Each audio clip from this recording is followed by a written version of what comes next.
Hello dear aspirants, welcome back to our channel. ఇక Telangana court జాబ్స్కి సంబంధించి process server and office subordinate exams యొక్క exam dates అనేటువంటివి వచ్చి ఉన్నాయి. సో దీనికి సంబంధించిన నోటీస్ అనేటువంటిది ఆల్రెడీ మన వాట్సాప్ ఛానల్లో పోస్ట్ చేశాను. సో ఇక్కడ చూసినట్టయితే ఆఫీస్ సబార్డినేట్ ఎగ్జామ్ అనేటువంటిది 29th ఈ నెల 29న 10 AM to 11 AM కండక్ట్ చేస్తారు. ప్రాసెస్ సర్వర్ వచ్చేసి 2 PM to 3 PM కండక్ట్ చేస్తారు. సో దీనికి సంబంధించినటువంటి వీడియోస్ చేయమని చెప్పేసి చాలామంది అభ్యర్థులు కూడా యూట్యూబ్లో కామెంట్స్ చేస్తున్నారు, పర్సనల్గా టెలిగ్రామ్లో మెసేజెస్ కూడా చేస్తున్నారు.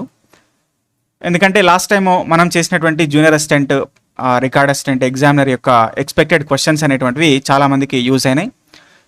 చాలా వరకు క్వశ్చన్స్ కూడా వాటి నుంచి కవర్ అవ్వడం జరిగిందనమాట. కాబట్టి ఆ విధంగానే ఈ పర్టికులర్ ఎగ్జామ్స్కి కూడా వీడియోస్ చేయమని చెప్పేసి కామెంట్స్ చేస్తున్నారు. సో దాన్ని దృష్టిలో పెట్టుకునే ఈ రోజు నుంచి దీనికి సంబంధించిన వీడియోస్ అనేవి నేను స్టార్ట్ చేస్తున్నా.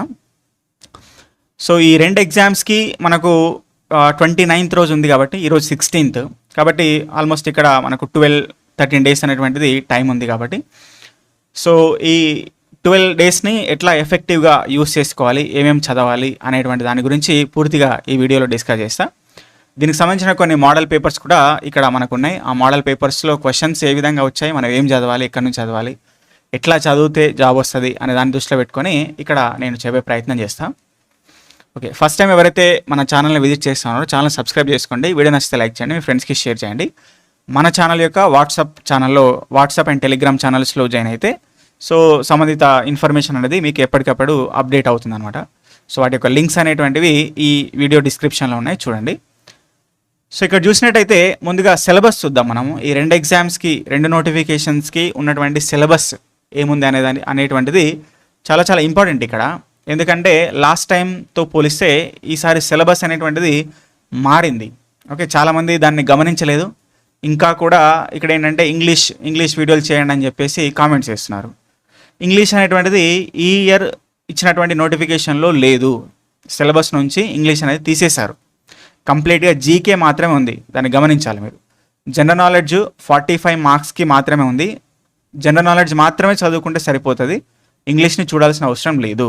ఓకే, కాబట్టి ఇక్కడ చూసినట్టయితే ఇది మనకున్నటువంటి ఇక్కడ ప్రాసెస్ సర్వర్ యొక్క నోటిఫికేషన్. సో కాబట్టి ఇక్కడ మీరు చూడండి, దీని యొక్క సిలబస్లో మెథడ్ ఆఫ్ ఎగ్జామినేషన్లో మనకి ఇక్కడ చెప్పడం జరిగింది. OMR based examination. Okay, so OMR based examination will consist of 45 questions, okay, from GK, general knowledge, and each question will carry 1 mark.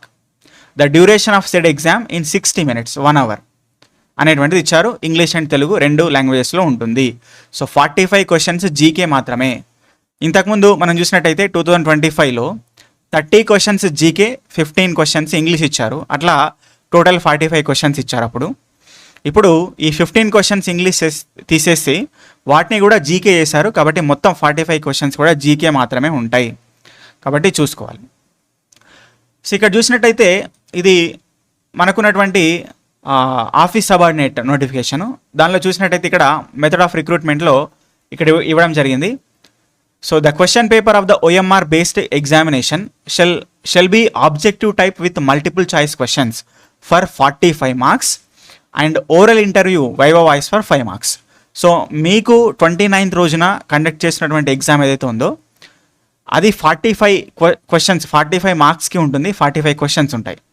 Okay, అది అయిపోయిన తర్వాత చిన్న ఇంటర్వ్యూ కండక్ట్ చేస్తారు మీ సంబంధిత డిస్ట్రిక్ట్ కోర్టులో. అక్కడ 5 మార్క్స్కి వైవా వాయిస్ ఉంటుంది అనమాట. సో టోటల్ 50 మార్క్స్కి మీకు ఫైనల్ మెరిట్ అనేది తీస్తారు. ఓకే, కాబట్టి మీకు రిటర్న్ ఎగ్జామ్ అనేటువంటిది ఏదైతే ఉందో, సో ఆఫీస్ సబార్డినేట్ వాళ్ళకైనా ప్రాసెస్ సర్వర్ వాళ్ళకైనా 45 మార్క్సే, 45 క్వశ్చన్సే, మొత్తం కూడా జీకేనే. ఓకే, ఇంగ్లీష్ అనేటువంటిది లేదు. ఓకే, దీన్ని గమనించాలన్నమాట మొట్టమొదటిగా. ఓకే, కాబట్టి లాస్ట్ టైం మోడల్ పేపర్స్ చూస్తూ ప్రిపేర్ అవుతున్న వాళ్ళు ఎవరైతే ఉన్నారో వాళ్ళు ఇంకా కూడా ఇంగ్లీష్ ఉందని అనుకుంటున్నారు. కాబట్టి దాన్ని గమనించండి, ఇంగ్లీష్ లేదు. ఓకే, అయితే ఇక్కడ సిలబస్లో మార్పు వచ్చింది కాబట్టి క్వశ్చన్ పేపర్లో క్వశ్చన్స్ యొక్క స్టాండర్డ్స్లో ఏమైనా మార్పు ఉంటుందా అనే దాన్ని కూడా మనం ఇక్కడ దృష్టిలో పెట్టుకోవాలి. ఎందుకంటే లాస్ట్ టైం 30+15 అంటే 15 ఇంగ్లీష్ క్వశ్చన్స్ ఉండే, 30 జీకే ఉండే. ఓకే. కాబట్టి మీకు అంటే ఇక్కడ 10th స్టాండర్డ్ కదా! 10th స్టాండర్డ్ ఆఫీస్ సబార్డినేట్ అయితే 7th pass or okay. So 10th fail 10th pass అయినా తీసుకుంటారు.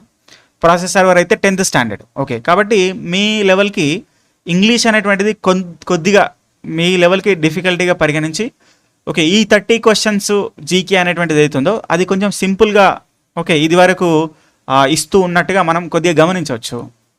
మరి ఇప్పుడు ఈ 15 మార్క్స్ ఇంగ్లీష్ లేదు కాబట్టి ఈ జీకే క్వశ్చన్స్ ఏవైతే ఇదివరకు ఇచ్చారో సో వాటితో పోలిస్తే కొంత స్టాండర్డ్స్ పెరుగుతాయి, కొంచెం కొద్దిగా డిఫికల్టీ లెవెల్స్ పెరగొచ్చు అనేటువంటిది నా యొక్క ఎక్స్పెక్టేషన్, నేను అనుకుంటున్నా అట్లా. ఓకే. కాబట్టి దాన్ని దృష్టిలో పెట్టుకొని ప్రిపేర్ అవుతున్న వాళ్ళు ఏంటంటే జీకేని ఇంతకుముందు మోడల్ పేపర్స్ చూస్తూ ప్రిపేర్ అవుతున్న వాళ్ళు కొంచెం మీరు స్టాండర్డ్స్ పెంచండి, ఇంకొంచెం డిఫికల్ట్ క్వశ్చన్స్ తీసుకొని వాటిని ప్రిపేర్ అవుతూ ఉండండి. సో దానివల్ల మనం క్వశ్చన్ పేపర్ ఎట్లా వచ్చినా సరే మనం ఓకే దాన్ని లైక్ వీ కెన్ డూ అనమాట. కాబట్టి సో ఫస్ట్ ఆఫ్ ఆల్ ఇక్కడ మనకు జరిగినటువంటి ఎగ్జామ్స్ ఇదివరకు జరిగిన ఏదైతే ఉన్నాయో లాస్ట్ టైం 2025 క్వశ్చన్ పేపరు, అదేవిధంగా 2019 క్వశ్చన్ పేపరు, కొన్ని ఓకే సో పాత క్వశ్చన్ పేపర్స్ కొన్ని ఓకే ఏపీలో ఉన్నది అప్పట్లో ఒకటి దొరికింది, ఇంకా కొన్ని మోడల్ క్వశ్చన్స్ నుంచి వచ్చినటువంటి కొన్ని క్వశ్చన్ పేపర్స్ చూసా. ఓకే. అట్లా ఒక 4 క్వశ్చన్ పేపర్స్ అనేటువంటివి ఇక్కడ ఉన్నాయి. వాటి నుంచి క్వశ్చన్ స్టాండర్డ్స్ ఏ విధంగా ఉండే ఇంతవరకు ఓకే అనేది. అంటే జీకే అంటే మీకు చాలా సందర్భాల్లో చెప్పిన, జీకే అంటే ఇక్కడ ఒక సముద్రం అనమాట. అది ఎక్కడి నుంచి క్వశ్చన్స్ వస్తాయి అనేటువంటిది ఎక్స్పెక్ట్ చేయలేం మనం. ఇక్కడ మనకు ఉండేటువంటిది 45 క్వశ్చన్స్ ఎగ్జామ్లో. But syllabus GK general knowledge అన్నప్పుడు అందులో హిస్టరీ ఉంటుంది, చరిత్ర ఉంటుంది, అదేవిధంగా పాలిటీ ఉంటుంది, జియోగ్రఫీ ఉంటుంది, ఓకే ఎకానమీ ఉంటుంది, అదేవిధంగా కొన్ని జనరల్ సైన్స్ ఉంటాయి, జనరల్ సైన్స్ క్వశ్చన్స్ ఉంటాయి. వాటితో పాటు జనరల్గా ఉండేటువంటి జనరల్ అవేర్నెస్లో భాగంగా మనకు ఉండేటువంటి ఇక్కడ స్పోర్ట్స్ కావచ్చు, గేమ్స్ కావచ్చు, అవార్డ్స్ కావచ్చు, బుక్స్ కావచ్చు. ఓకే. ఇదంతా జనరల్ నాలెడ్జ్ అంటారు, ప్యూర్ జనరల్ నాలెడ్జ్ అది. సో అలాంటి క్వశ్చన్స్ కూడా వస్తాయి అన్నమాట. కాబట్టి జీకే అనేటువంటిది సముద్రం, ఎక్కడి నుంచైనా క్వశ్చన్స్ రావచ్చు. కాబట్టి ఉన్నది తక్కువ టైము. ఓకే. కాబట్టి మీరు ప్రిపేర్ అయ్యే వాళ్ళు చాలామంది కూడా కొంత గ్యాప్ వచ్చిన వాళ్ళు ఉంటారు, ఎప్పుడో అయిపోయి ఉంటుంది మీ స్టడీ, గ్యాప్ వచ్చి ఇప్పుడు వీటి కోసం ప్రిపేర్ అవుతున్న వాళ్ళు ఉంటారు. కాబట్టి మీకు సబ్జెక్ట్ మీద అంత ఫ్లో ఉండదు. సో ఇప్పుడు హిస్టరీ, జాగ్రఫీ, పాలిటీ ఇవన్నీ ఆ బుక్స్ ఓపెన్ చేశారనుకోండి మీకు ఏం అర్థం కాదు, అంత చదవాల్సిన అవసరం కూడా లేదు దీనికి. కాబట్టి బాగా సెలెక్టివ్గా అసలు అంటే క్వశ్చన్స్ ఎక్కడి నుంచి పడతాయి అనేది మంచి ఎక్స్పెక్టేషన్స్తోని ఓకే అట్లా ప్రిపేర్ అయితే దీనిలో సక్సెస్ రావడానికి అవకాశం ఉంటుంది అనమాట. కాబట్టి ఆ విధంగా నేను సపోర్ట్ చేస్తా నాకున్న అనుభవం ఎక్స్పీరియన్స్తో. సో ఎక్కడి నుంచి క్వశ్చన్స్ పడడానికి అవకాశం ఉంటుంది, లాస్ట్ టైం క్వశ్చన్స్ ఏ విధంగా వచ్చినాయి, ఏమేమి కాన్సెప్ట్స్ కవర్ చేశారు, సో ఈసారి ఎట్లా కవర్ చేయడానికి అవకాశం ఉంది, కరెంట్ అఫైర్స్ కూడా ఓకే ఎట్లా చూసుకోవాలి, కరెంట్ అఫైర్స్ నుంచి క్వశ్చన్స్ ఏమైనా రావడానికి అవకాశం ఉంటుంది, మరి అవి కూడా ఎట్లా చూసుకోవాలి, లేదా కరెంట్ అఫైర్స్కి లింక్ అయినటువంటి సబ్జెక్టు అంటే జీకే అంటే జనరల్ నాలెడ్జ్, మరి జనరల్ నాలెడ్జ్లో హిస్టరీ, పాలిటీ, ఎకానమీ, జాగ్రఫీ ఇంకా డిఫరెంట్ ఉన్నాయి. మరి అవన్నీ చదవాల్సిన అవసరం లేదు. నేను ఒక ట్రిక్కీ వేలో చెప్తాను, కరెంట్ అఫైర్స్కి లింక్ చేయండి అని చెప్తా స్టూడెంట్స్కి ఎప్పుడైనా. ఎందుకంటే ఇప్పుడు వస్తున్నటువంటి ఎగ్జామ్స్ యొక్క ప్రశ్నల సరళి అనేటువంటిది, ఆ వే ఆఫ్ క్వశ్చన్స్ అనేటువంటిది అదే కరెంట్ అఫైర్స్కి లింక్ చేసి అడుగుతారు సబ్జెక్ట్ అంతా కూడా. కాబట్టి అది మనము దాన్ని దృష్టిలో పెట్టుకొని కరెంట్ అఫైర్స్లో ఏమేమి అంశాలు ఉన్నాయి, ఆ కాన్సెప్ట్స్కి లింక్ అయినటువంటి కాన్సెప్ట్స్ ఏంటి, కోర్ అంటే మనకున్నటువంటి కోర్ సబ్జెక్ట్స్లో అంటే హిస్టరీ, పాలిటీ, ఎకానమీ, జియోగ్రఫీ నుంచి. సో అట్లా లింక్ చేసి చదివినప్పుడు సబ్జెక్ట్ అనేది సింపుల్ అవుతుంది. క్వశ్చన్స్ ఆ రకంగానే ఎక్కువ పడుతున్నాయి కాబట్టి మనం చదివేటటువంటి విడ్త్ని తగ్గించుకొని ఓకే సో సక్సెస్ సాధించడానికి ప్రాబబిలిటీని పెంచుకున్నట్టు ఉంటుంది అనమాట. సో ఆ రకంగా ఓకే నేను క్వశ్చన్స్ ప్రిపేర్ చేస్తా. ఆల్రెడీ కోర్స్ పర్చేస్ చేసిన వాళ్ళు కూడా ఉన్నారు మన యాప్లో. సో వారి కోసము కొద్దిగా డిలే అయింది యాక్చువల్గా, సారీ ఫర్ దట్. నాకున్నటువంటి రెగ్యులర్ బిజీ షెడ్యూల్ వల్ల కొద్దిగా డిలే అయింది.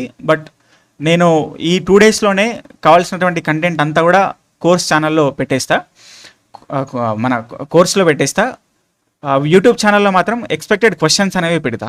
ఓకే సో మీకు సమగ్రంగా అవగాహన కోసం కావాలంటే కోర్స్ తీసుకోండి. మరి కోర్స్ ఫీ అనేటువంటిది ఇక్కడ ఏంటంటే 12 days మాత్రమే ఉంది, కోర్స్ ఫీ అనేది కొంచెం ఎక్కువ ఉందని చెప్పేసి అట్లా కూడా కొంతమంది కామెంట్ చేస్తున్నారు. దాని గురించి రేపు నేను కంక్లూడ్ చేస్తా, కోర్స్ ఫీ తగ్గించడము లేకపోతే దానికి సంబంధించిన ఇంకో కోర్స్ ఏదైనా నెక్స్ట్ వచ్చే కోర్స్ ఏదైనా మీకు యూజ్ అయ్యేలాగా ఉండాలి ఏందని చెప్తాను, నేను అప్డేట్ చేస్తాను మీకు.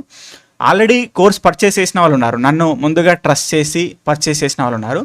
మీకు నష్టం జరగకుండా నెక్స్ట్ జరగబోయేటువంటి తెలంగాణ ఎగ్జామ్స్ కానీ లేదా సెంట్రల్ గవర్నమెంట్ ఎగ్జామ్స్ ఏదైనా లేదా మళ్ళీ జరిగేటువంటి కోర్ట్ జాబ్స్ అయినా మీరు ప్రిపేర్ అవుతుంటే నెక్స్ట్ కోర్స్ అనేటువంటిది మీకు ఏ కోర్స్ కావాలంటే ఆ కోర్స్ ఒకటి ఫ్రీ ఇస్తా. ఎందుకంటే నా వైపు నుంచి డిలే అయింది కాబట్టి, కొద్దిగా డిలే అయింది కాబట్టి అది ఓకే. సో పెనాల్టీగా మీకు ఒక కోర్స్ ఫ్రీగా ఇస్తా, మీరేం వరీ అవ్వకండి. ఆల్రెడీ కోర్స్ పర్చేస్ చేసిన వాళ్ళు. కంటెంట్ మాత్రం ఈ 2 daysలో కంటెంట్ అనేది మొత్తం ఇచ్చేస్తా, ఎక్స్పెక్టెడ్ క్వశ్చన్స్ ఇస్తా. మీరు వాటిని ప్రిపేర్ అయితే చాలు, ఖచ్చితంగా సక్సెస్ అవ్వడానికి అవకాశం ఉంటుంది. ఓకే, అయితే ఇక్కడ మనం కొన్ని మోడల్ పేపర్స్ అనేటువంటి చూద్దాం. సో ఇక్కడ చూడండి, Telangana court process server question paper ఇది 2025లో వచ్చిన లాస్ట్ ఇయర్ జరిగినటువంటి క్వశ్చన్ పేపరు. ఓకే, అయితే ఇక్కడ ప్రాసెస్ సర్వర్ క్వశ్చన్ పేపర్ అయినా క్వశ్చన్స్ అయినా ఇక్కడ ఆఫీస్ సబార్డినేట్ క్వశ్చన్స్ అయినా రెండు కూడా లైక్ సేమ్ జీకే, రెండింటికి జీకే అన్నారు. రెండు కూడా సేమ్ స్టాండర్డ్స్ అని చెప్పొచ్చు. అంటే ఇక్కడేమో 10th క్వాలిఫికేషన్ అన్నారు, అక్కడ 10th ఫెయిల్ అయినా పర్లేదు, 7th పాస్ ఉంటే సరిపోతుందని చెప్పేసి అన్నారు. కాబట్టి సో ఆఫీస్ సబార్డినేట్ అన్నది ఇంకొంచెం తక్కువ స్టాండర్డ్ అని చెప్పొచ్చు, అంటే ప్రాసెస్ సర్వర్తో పోలిస్తే. బట్ క్వశ్చన్స్ యొక్క ఏరియా అంటే సిలబస్ ఎక్కడి నుంచి కవర్ చేస్తున్నారు, ఏమేమి క్వశ్చన్స్ తీసుకుంటున్నారు అనేటువంటిది మాత్రం సేమ్ ఉంది నేను గమనించిన దాన్ని బట్టి. కాబట్టి ఆఫీస్ సబార్డినేట్ వాళ్ళు కూడా ప్రాసెస్ సర్వర్ క్వశ్చన్ పేపర్ ఏదైతే ఉందో అదే స్టాండర్డ్లో ప్రిపేర్ అవ్వాలి. కొంచెం డిఫికల్టీ వచ్చినా సరే మీరు దాన్ని చేయడానికి ఈజీగా ఉంటుంది అనమాట. ఓకే, కాబట్టి ఇక్కడ చూద్దాం, ప్రాసెస్ సర్వర్ క్వశ్చన్ పేపర్ని బేస్ చేసుకొని మనం ఇక్కడ వాటిని చూసే ప్రయత్నం చేస్తాం. ఓకే, అయితే ఇక్కడ నేను ఈ క్వశ్చన్స్ అనేవి మళ్ళీ మనకు వచ్చేటటువంటి క్వశ్చన్ సిరీస్లో చెప్తా. బట్ ఇక్కడ మీరు ఏం గమనించాలంటే సిలబస్ అంటే మనకి ఇచ్చినటువంటి జీకే అని చెప్పారు. మరి లాస్ట్ టైం ఇచ్చినటువంటి ఈ క్వశ్చన్ పేపర్లో ఎక్కడెక్కడ నుంచి క్వశ్చన్స్ పడ్డాయి, ఏ పర్టికులర్ ఏరియా నుంచి క్వశ్చన్స్ అనేవి పడ్డాయి అనేది దాన్ని గమనించండి బాగా. ఓకే, ఇక్కడ క్వశ్చన్స్ ఆన్సర్స్ గమనించండి, బట్ దానికంటే ఎక్కువగా ఎక్కడి నుంచి వస్తున్నాయి క్వశ్చన్స్ అనే దాన్ని గమనించండి. ఓకే, నేను కూడా హైలైట్ చేసి చెప్తా. ఓకే, కాబట్టి ఇక్కడ చూడండి, first question 2025 last year question పేపర్లో, what are required for photosynthesis, కిరణజన్య సంయోగ క్రియ అనేటువంటిది ఒకటి ఉన్నది. సో ఈ కిరణజన్య సంయోగ క్రియ అంటే ఏంటిది అంటే ఇక్కడ మొక్కలు ఆహార పదార్థాలని ఫుడ్ని తయారు చేసుకునేటువంటి ప్రాసెస్ అయితే ఉందో దాన్ని మనం కిరణజన్య సంయోగ క్రియ ఫోటోసింథసిస్ అని చెప్పేసి అంటాం. ఓకే, కాబట్టి ఇది ఎక్కడి నుంచి పడింది, బయాలజీ నుంచి పడింది అనమాట. బయాలజీ జనరల్ సైన్స్ నుంచి పడింది. ఓకే, కాబట్టి దానికి ఏమేమి అవసరం అని చెప్పేసి అడుగుతున్నారు. ఓకే, సో చిన్నప్పుడే చదువుకున్నాం మనం 3rd 4th క్లాస్లోనే. మొక్కలు ఆహార పదార్థాలను తయారు చేసుకుంటాయి. దేని ద్వారా? మొక్కలు వాటర్ H2Oని అదేవిధంగా కార్బన్ డైఆక్సైడ్ CO2ని యూస్ చేసుకొని కాంతి, ఓకే, సో సూర్యరశ్మి కాంతి సమక్షము అదేవిధంగా పత్రహరితం క్లోరోఫిల్ యొక్క సహాయంతో ఇక్కడ గ్లూకోజ్ని తయారు చేస్తాయి, C6H12O6. అదే ఆహార పదార్థం అనమాట. దాన్ని తయారు చేసుకుంటాయని చెప్పేసి మనం ఒకటి చదువుకున్నాం. కాబట్టి ఇక్కడ కిరణజన్య సంయోగ క్రియలో ఏమేమి అవసరము అంటే ఇక్కడ కార్బన్ డైఆక్సైడ్ అవసరము, వాటర్ అవసరము, దాంతోపాటు కాంతి సూర్యరశ్మి అవసరము, ఓకే, దాంతోపాటు క్లోరోఫిల్, ఓకే, పత్రహరితం కూడా అవసరం అన్నమాట. కాబట్టి పైవన్నీ కూడా కరెక్ట్ అని చెప్పేసి ఇక్కడ ఆన్సర్. కాబట్టి ఇది ఎక్కడి నుంచి వచ్చింది, బయాలజీ జనరల్ సైన్స్ నుంచి క్వశ్చన్ పడింది, గమనించండి. ఓకే, నెక్స్ట్ చూడండి, మానవ గుండెలో ఎన్ని గదులు ఉంటాయని చెప్పేసి అన్నారు. మానవ గుండెలో ఎన్ని గదులు, ఇది ఎక్కడి నుంచి పడింది? సో ఇది కూడా బయాలజీ నుంచి పడింది, జనరల్ సైన్స్. ఓకే, కాబట్టి 4 ఉంటాయి, 2 కర్ణికలు 2 జఠరికలు అని చెప్పేసి అంటాం కదా. కాబట్టి సో గమనించండి. ఓకే, నెక్స్ట్ అండి, జీవ పరిణామ సిద్ధాంతాన్ని ప్రతిపాదించిన వాళ్ళు ఎవరు? Okay, the theory of evolution ఎవరు ప్రతిపాదించారని చెప్పేసి అడుగుతున్నారు. ఓకే, కాబట్టి దీన్ని ప్రతిపాదించింది చార్లెస్ డార్విన్. ఇది కూడా చిన్నప్పటి క్వశ్చన్, అంటే ఇది 4th క్లాస్ 5th క్లాస్ స్టాండర్డ్లో వచ్చినాయి చూడండి క్వశ్చన్స్. ఓకే, కాబట్టి అది సో అట్లా చూసుకోవాలి. అంటే కొన్ని సిద్ధాంతాలని కూడా ఏ సైంటిస్టులు ఓకే ప్రతిపాదించారనే దాని గురించి కూడా చూసుకోవాలి. అంటే అది కూడా మనకు చూస్తే జనరల్ సైన్స్ నుంచే పడిందని చెప్పొచ్చు. ఓకే, నెక్స్ట్ చూడండి, గంగా నది యొక్క ఇతర పేర్లు ఏమిటని చెప్పేసి అడుగుతున్నారు. గంగా నది యొక్క ఇతర పేర్లు ఇక్కడ చూడండి, ఇండస్ అన్నారు. ఇండస్ అనేటువంటిది సింధు నదికి ఉన్నటువంటి పేరు, సింధు నది. ఓకే, ఆ ఇండస్ ప్రాంతంలో నివసించిన వాళ్ళని ఇండోయిలు అన్నారు, ఇండోయిలు. ఓకే, ఆ ఇండోయి పేరు మీదగానే ఇండస్ అనే పేరు మీదనే మన భారతదేశానికి ఇండియా అని పేరు వచ్చింది. ఓకే, కాబట్టి ఇది కాదు. ఇంకోటి సట్లెజ్ అనేటువంటిది. ఓకే, సో సట్లెజ్ అనేటువంటిది ఇక్కడ ఉన్నటువంటి సింధు నదికి ఉపనది.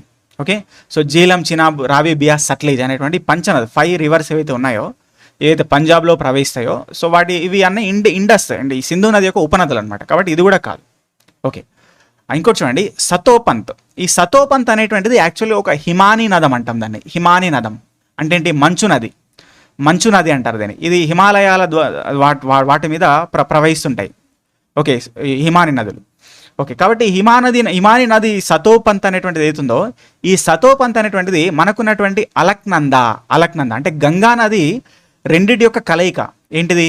ఒకటేమో భాగీరథి, ఇంకోటేమో అలక్నంద. భాగీరథి, అలక్నంద అనేటువంటి ఈ రెండు నదులు దేవప్రయాగ దగ్గర కలుసుకుంటే దాని ద్వారా గంగా నది ఏర్పడుతుంది అనమాట.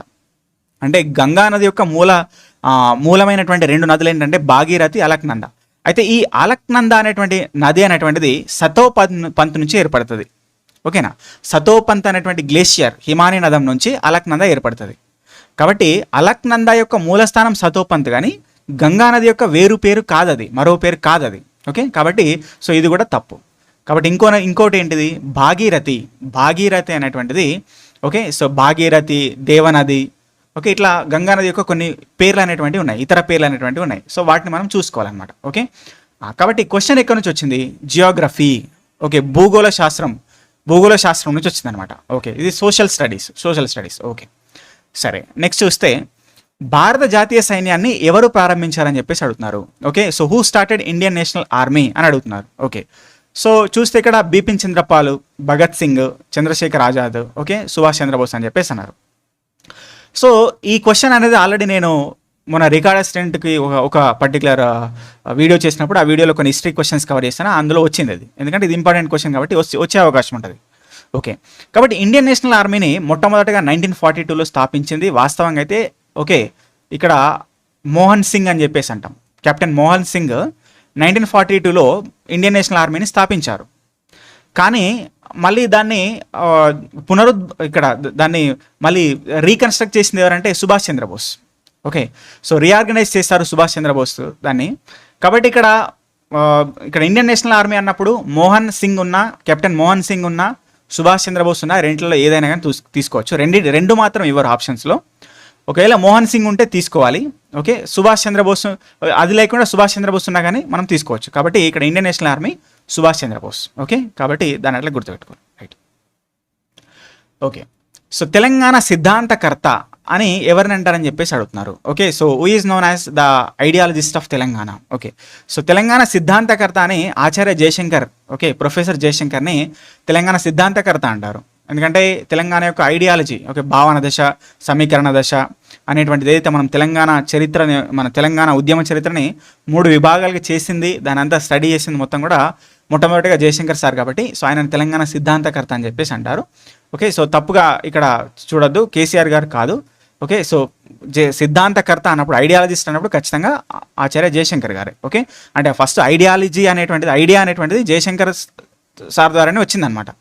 ఓకే, సో మొత్తం ముందుగా ఈ తెలంగాణ ఉద్యమంలో చంద్రశేఖరరావు అంటే కేసీఆర్ గారు లేరు. ప్రొఫెసర్ జయశంకర్ గారు ఇన్వైట్ చేస్తేనే కేసీఆర్ గారు వచ్చారనమాట.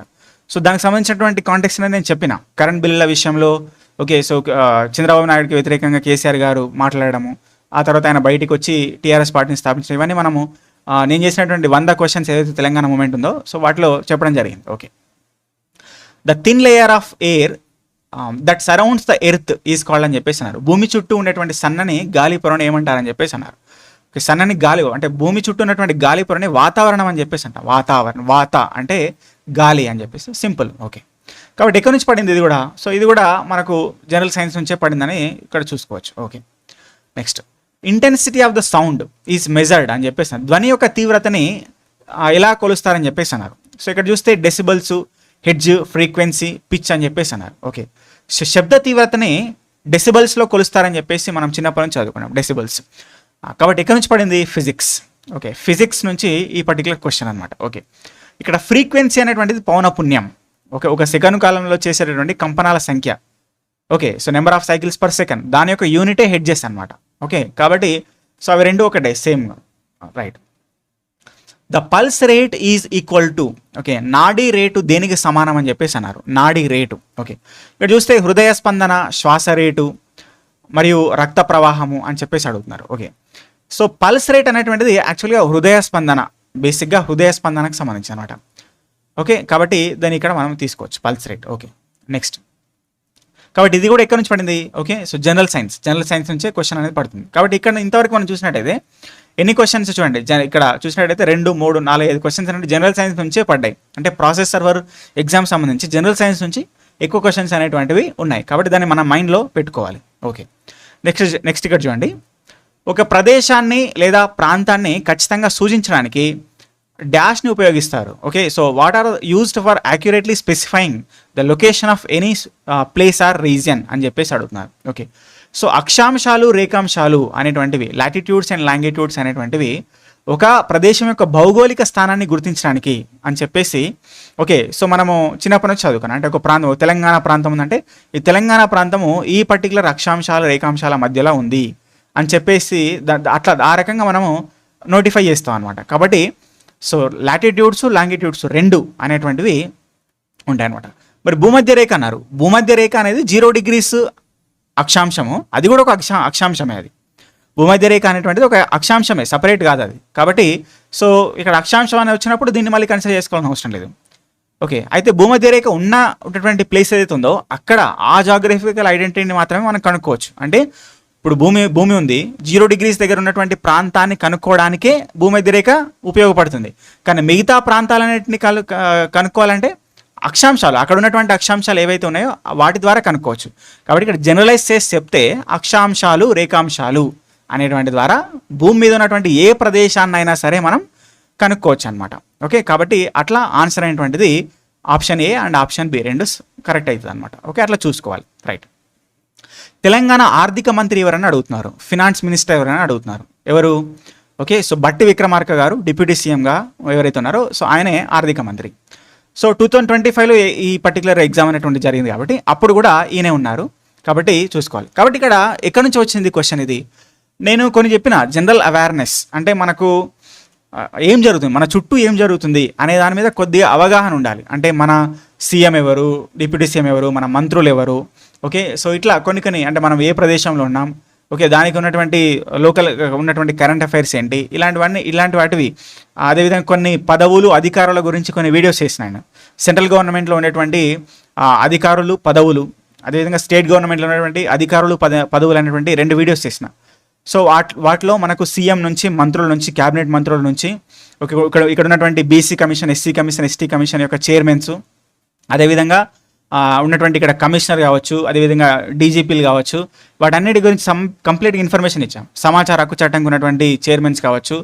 ఓకే, సో ఇక్కడ సెంట్రల్ గవర్నమెంట్లో చూసినట్టయితే ఇక్కడ ఇంటెలిజెన్స్ బ్యూరో కావచ్చు, ఓకే, ఇక సిబిఐ కావచ్చు, ఇలాంటివన్నిటి కేంద్ర సంస్థల యొక్క అధికారులు ఎవరైతే ఉన్నారో వారందరికీ సంబంధించిన డేటా మొత్తం ఇచ్చాను. ఓకే, వాటిని చూసుకోండి, వాటి నుంచి ఖచ్చితంగా క్వశ్చన్ అనేటువంటిది పడుతుంది అనమాట. ఓకేనా, రైట్, అట్లా చూసుకోవాలి. నెక్స్ట్, ప్రతి సంవత్సరం భారత సైనిక దినోత్సవం ఎప్పుడు జరుపుకుంటారు అని చెప్పేసి అడుగుతున్నారు. ఓకే, కాబట్టి భారత సైనిక దినోత్సవం అంటే ఆర్మీ డే అనేటువంటిది మనం January 15th రోజున జరుపుకుంటాం. January 15th. అదే నేవీ అయితే December 4th జరుపుకుంటాం.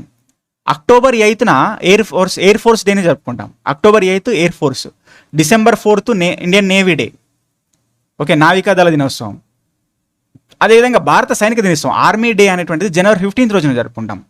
ఓకే, ప్రతిదానికి కూడా ఒక కాంటెక్స్ట్ ఉంది, ఎందుకు జరుపుకుంటారు అది.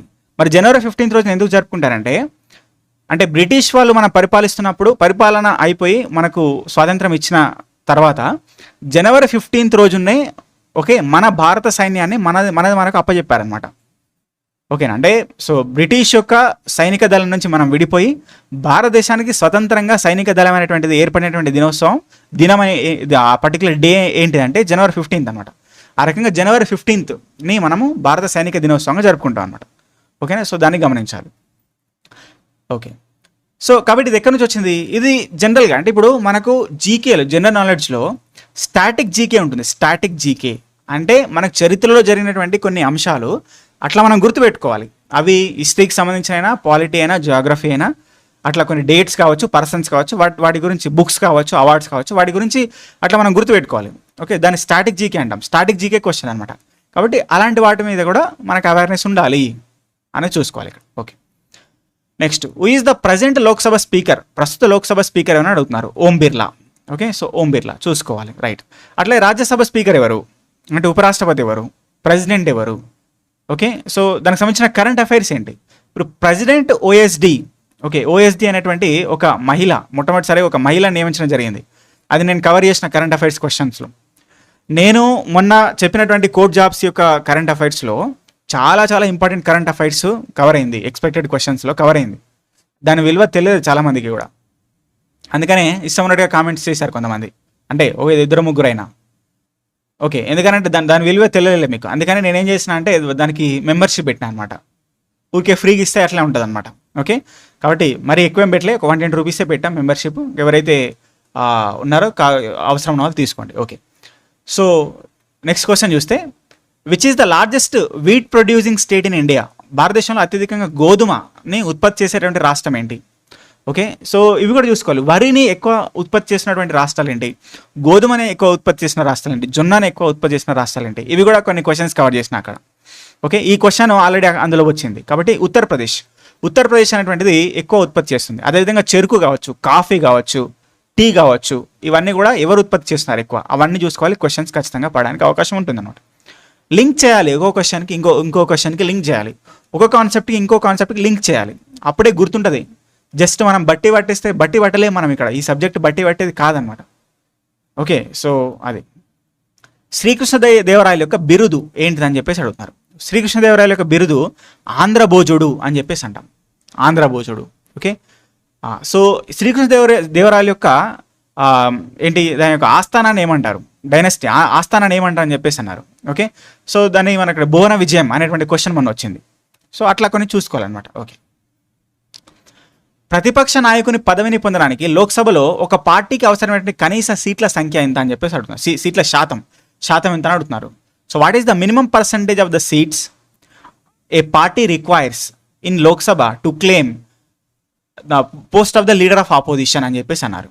ఓకే, ఇది కూడా చెప్పిన ఇంతకుముందు 10% సీట్లు అనేటువంటివి వస్తేనే ఆ పర్టికులర్ పార్టీని ప్రతిపక్ష పార్టీగా గుర్తించడం జరుగుతుంది అనేటువంటిది చూసుకోవాలి. Okay, next, reserve bank of India ఏ సంవత్సరంలో ఉనికిలోకి వచ్చిందని అడుగుతున్నారు. So in which year did reserve bank of India came into existence అని చెప్పేసి అడుగుతున్నారు. ఓకే, సో ఏంటిది 1935. ఓకే, సో 1935లో ఒక రిజర్వ్ బ్యాంక్ ఆఫ్ ఇండియా అనేటువంటిది ఉనికిలోకి వచ్చిందనమాట. 1934లో రిజర్వ్ బ్యాంక్ చట్టం అనేది చేయబడింది. రిజర్వ్ బ్యాంక్ చట్టం అనేటువంటిది 1934లో చేయబడింది. But reserve bank of India అనేటువంటిది ఎగ్జిస్టెన్స్లోకి వచ్చింది 1935. ఓకే, సో దాన్ని మనం ఇక్కడ గుర్తుపెట్టుకోవాలి. రైట్, భారతదేశంలో అతిపెద్ద డెల్టా ఏంటి? డెల్టా అంటే ఒక మైదాన ప్రాంతం. డెల్టా అనేటువంటిది ఏదైనా అడుగుతున్నారు. ఓకే, సో ఇక్కడ ఆన్సర్ వచ్చేసి సుందర్బన్ డెల్టా అంటాము. సుందర్బన్ డెల్టా అనేటువంటిది ఓకే, సో భారతదేశంలో అతిపెద్ద డెల్టా ఇది. దీన్నే గంగా బ్రహ్మపుత్ర డెల్టా అని కూడా అంటారు. గంగా బ్రహ్మపుత్ర డెల్టా అన్న, సుందర్బన్ డెల్టా అన్న ఒకటి. ఎక్కడుంది ఇది? West Bengal. Okay, so west Bengal, అదేవిధంగా అస్సాం. ఓకే, ఈ పర్టికులర్ 2 స్టేట్స్లో ఉందన్నమాట. సో అట్లా మనం చూసుకోవాలి. అయితే ఇక్కడ చూసినట్టయితే ఎక్కడి నుంచి వస్తున్నాయి క్వశ్చన్స్ చూడండి. లోక్సభలో ఒక పార్టీకి కనీస సీట్ల శాతం అని అడిగింది. యాక్చువల్గా పాలిటీ క్వశ్చన్ ఇది. ఓకే, పాలిటీ నుంచి కూడా క్వశ్చన్స్ వస్తాయి. కొన్ని మనకు ఉన్నటువంటి ఆర్టికల్స్ కావచ్చు. ఓకే, ఆర్టికల్ 51A వరకు, అంటే ఆర్టికల్ 1 నుంచి ఆర్టికల్ 51 క్లాజ్, అంటే ప్రాథమిక విధులు, ఫండమెంటల్ డ్యూటీస్ వరకు ఆర్టికల్స్ రూపంలో అడగొచ్చు. లేదా ఆ తర్వాత ఉండేటువంటి కొన్ని కాన్సెప్చువల్ క్వశ్చన్స్, అంటే ఇక్కడ ప్రతిపక్ష నాయకుడికి ఉండేటువంటి సీట్ల శాతం అని ఇక్కడ అడిగారు. లేదా రాష్ట్రపతి యొక్క కనీస వయసు ఎంత, ప్రధానమంత్రి యొక్క కనీస వయసు ఎంత, గవర్నర్ యొక్క కనీస వయసు ఎంత, ఓకే, సో లోక్సభ కోరం ఎంత అనేటువంటివి, ఇలాంటి క్వశ్చన్స్ అనేటువంటివి ఓకే, సో అడగడానికి అవకాశం ఉంటుంది అనమాట. కాబట్టి చూసుకోవాలి. కొన్ని ఫండమెంటల్గా వెరీ బేసిక్ ఇంపార్టెంట్ క్వశ్చన్స్ అనేటివి కొన్ని ఉంటాయి. వాటిని మాత్రం ఖచ్చితంగా మైండ్లో పెట్టుకోవాలి.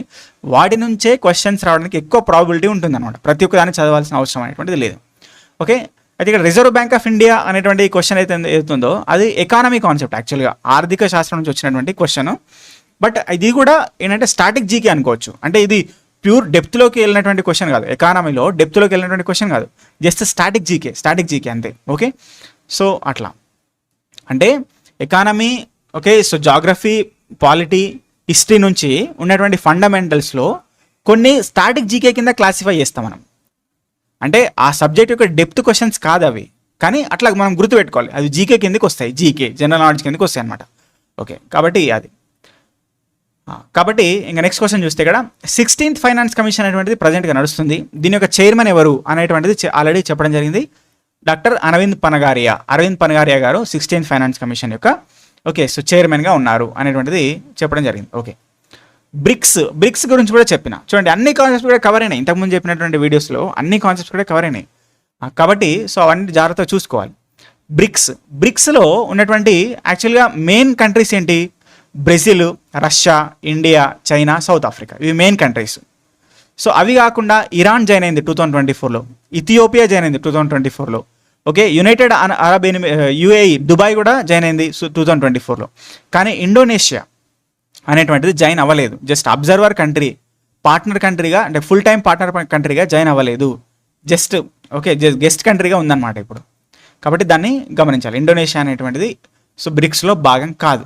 Okay, right. 2024 సంవత్సరానికి దాదాసాహెబ్ ఫాల్కే అవార్డ్స్కి సంబంధించి ఎవరికి లభించిందని చెప్పేసి అడుగుతున్నారు. దాదాసాహెబ్ ఫాల్కే అవార్డు సినిమా రంగంలో ఇచ్చేటటువంటి అత్యున్నతమైనటువంటి పురస్కారం దాదాసాహెబ్ ఫాల్కే. సో 2024లో ఎవరికి వచ్చింది? 2024లో మిథున్ చక్రవర్తికి వచ్చిందని చెప్పిన. మిథున్ చక్రవర్తికి ఓకే వచ్చింది. అదే 2025లో ఎవరికి వచ్చింది? మోహన్ లాల్కి వచ్చిందని చెప్పిన నేను, మోహన్ లాల్. ఓకే, సో చూసుకోవాలి.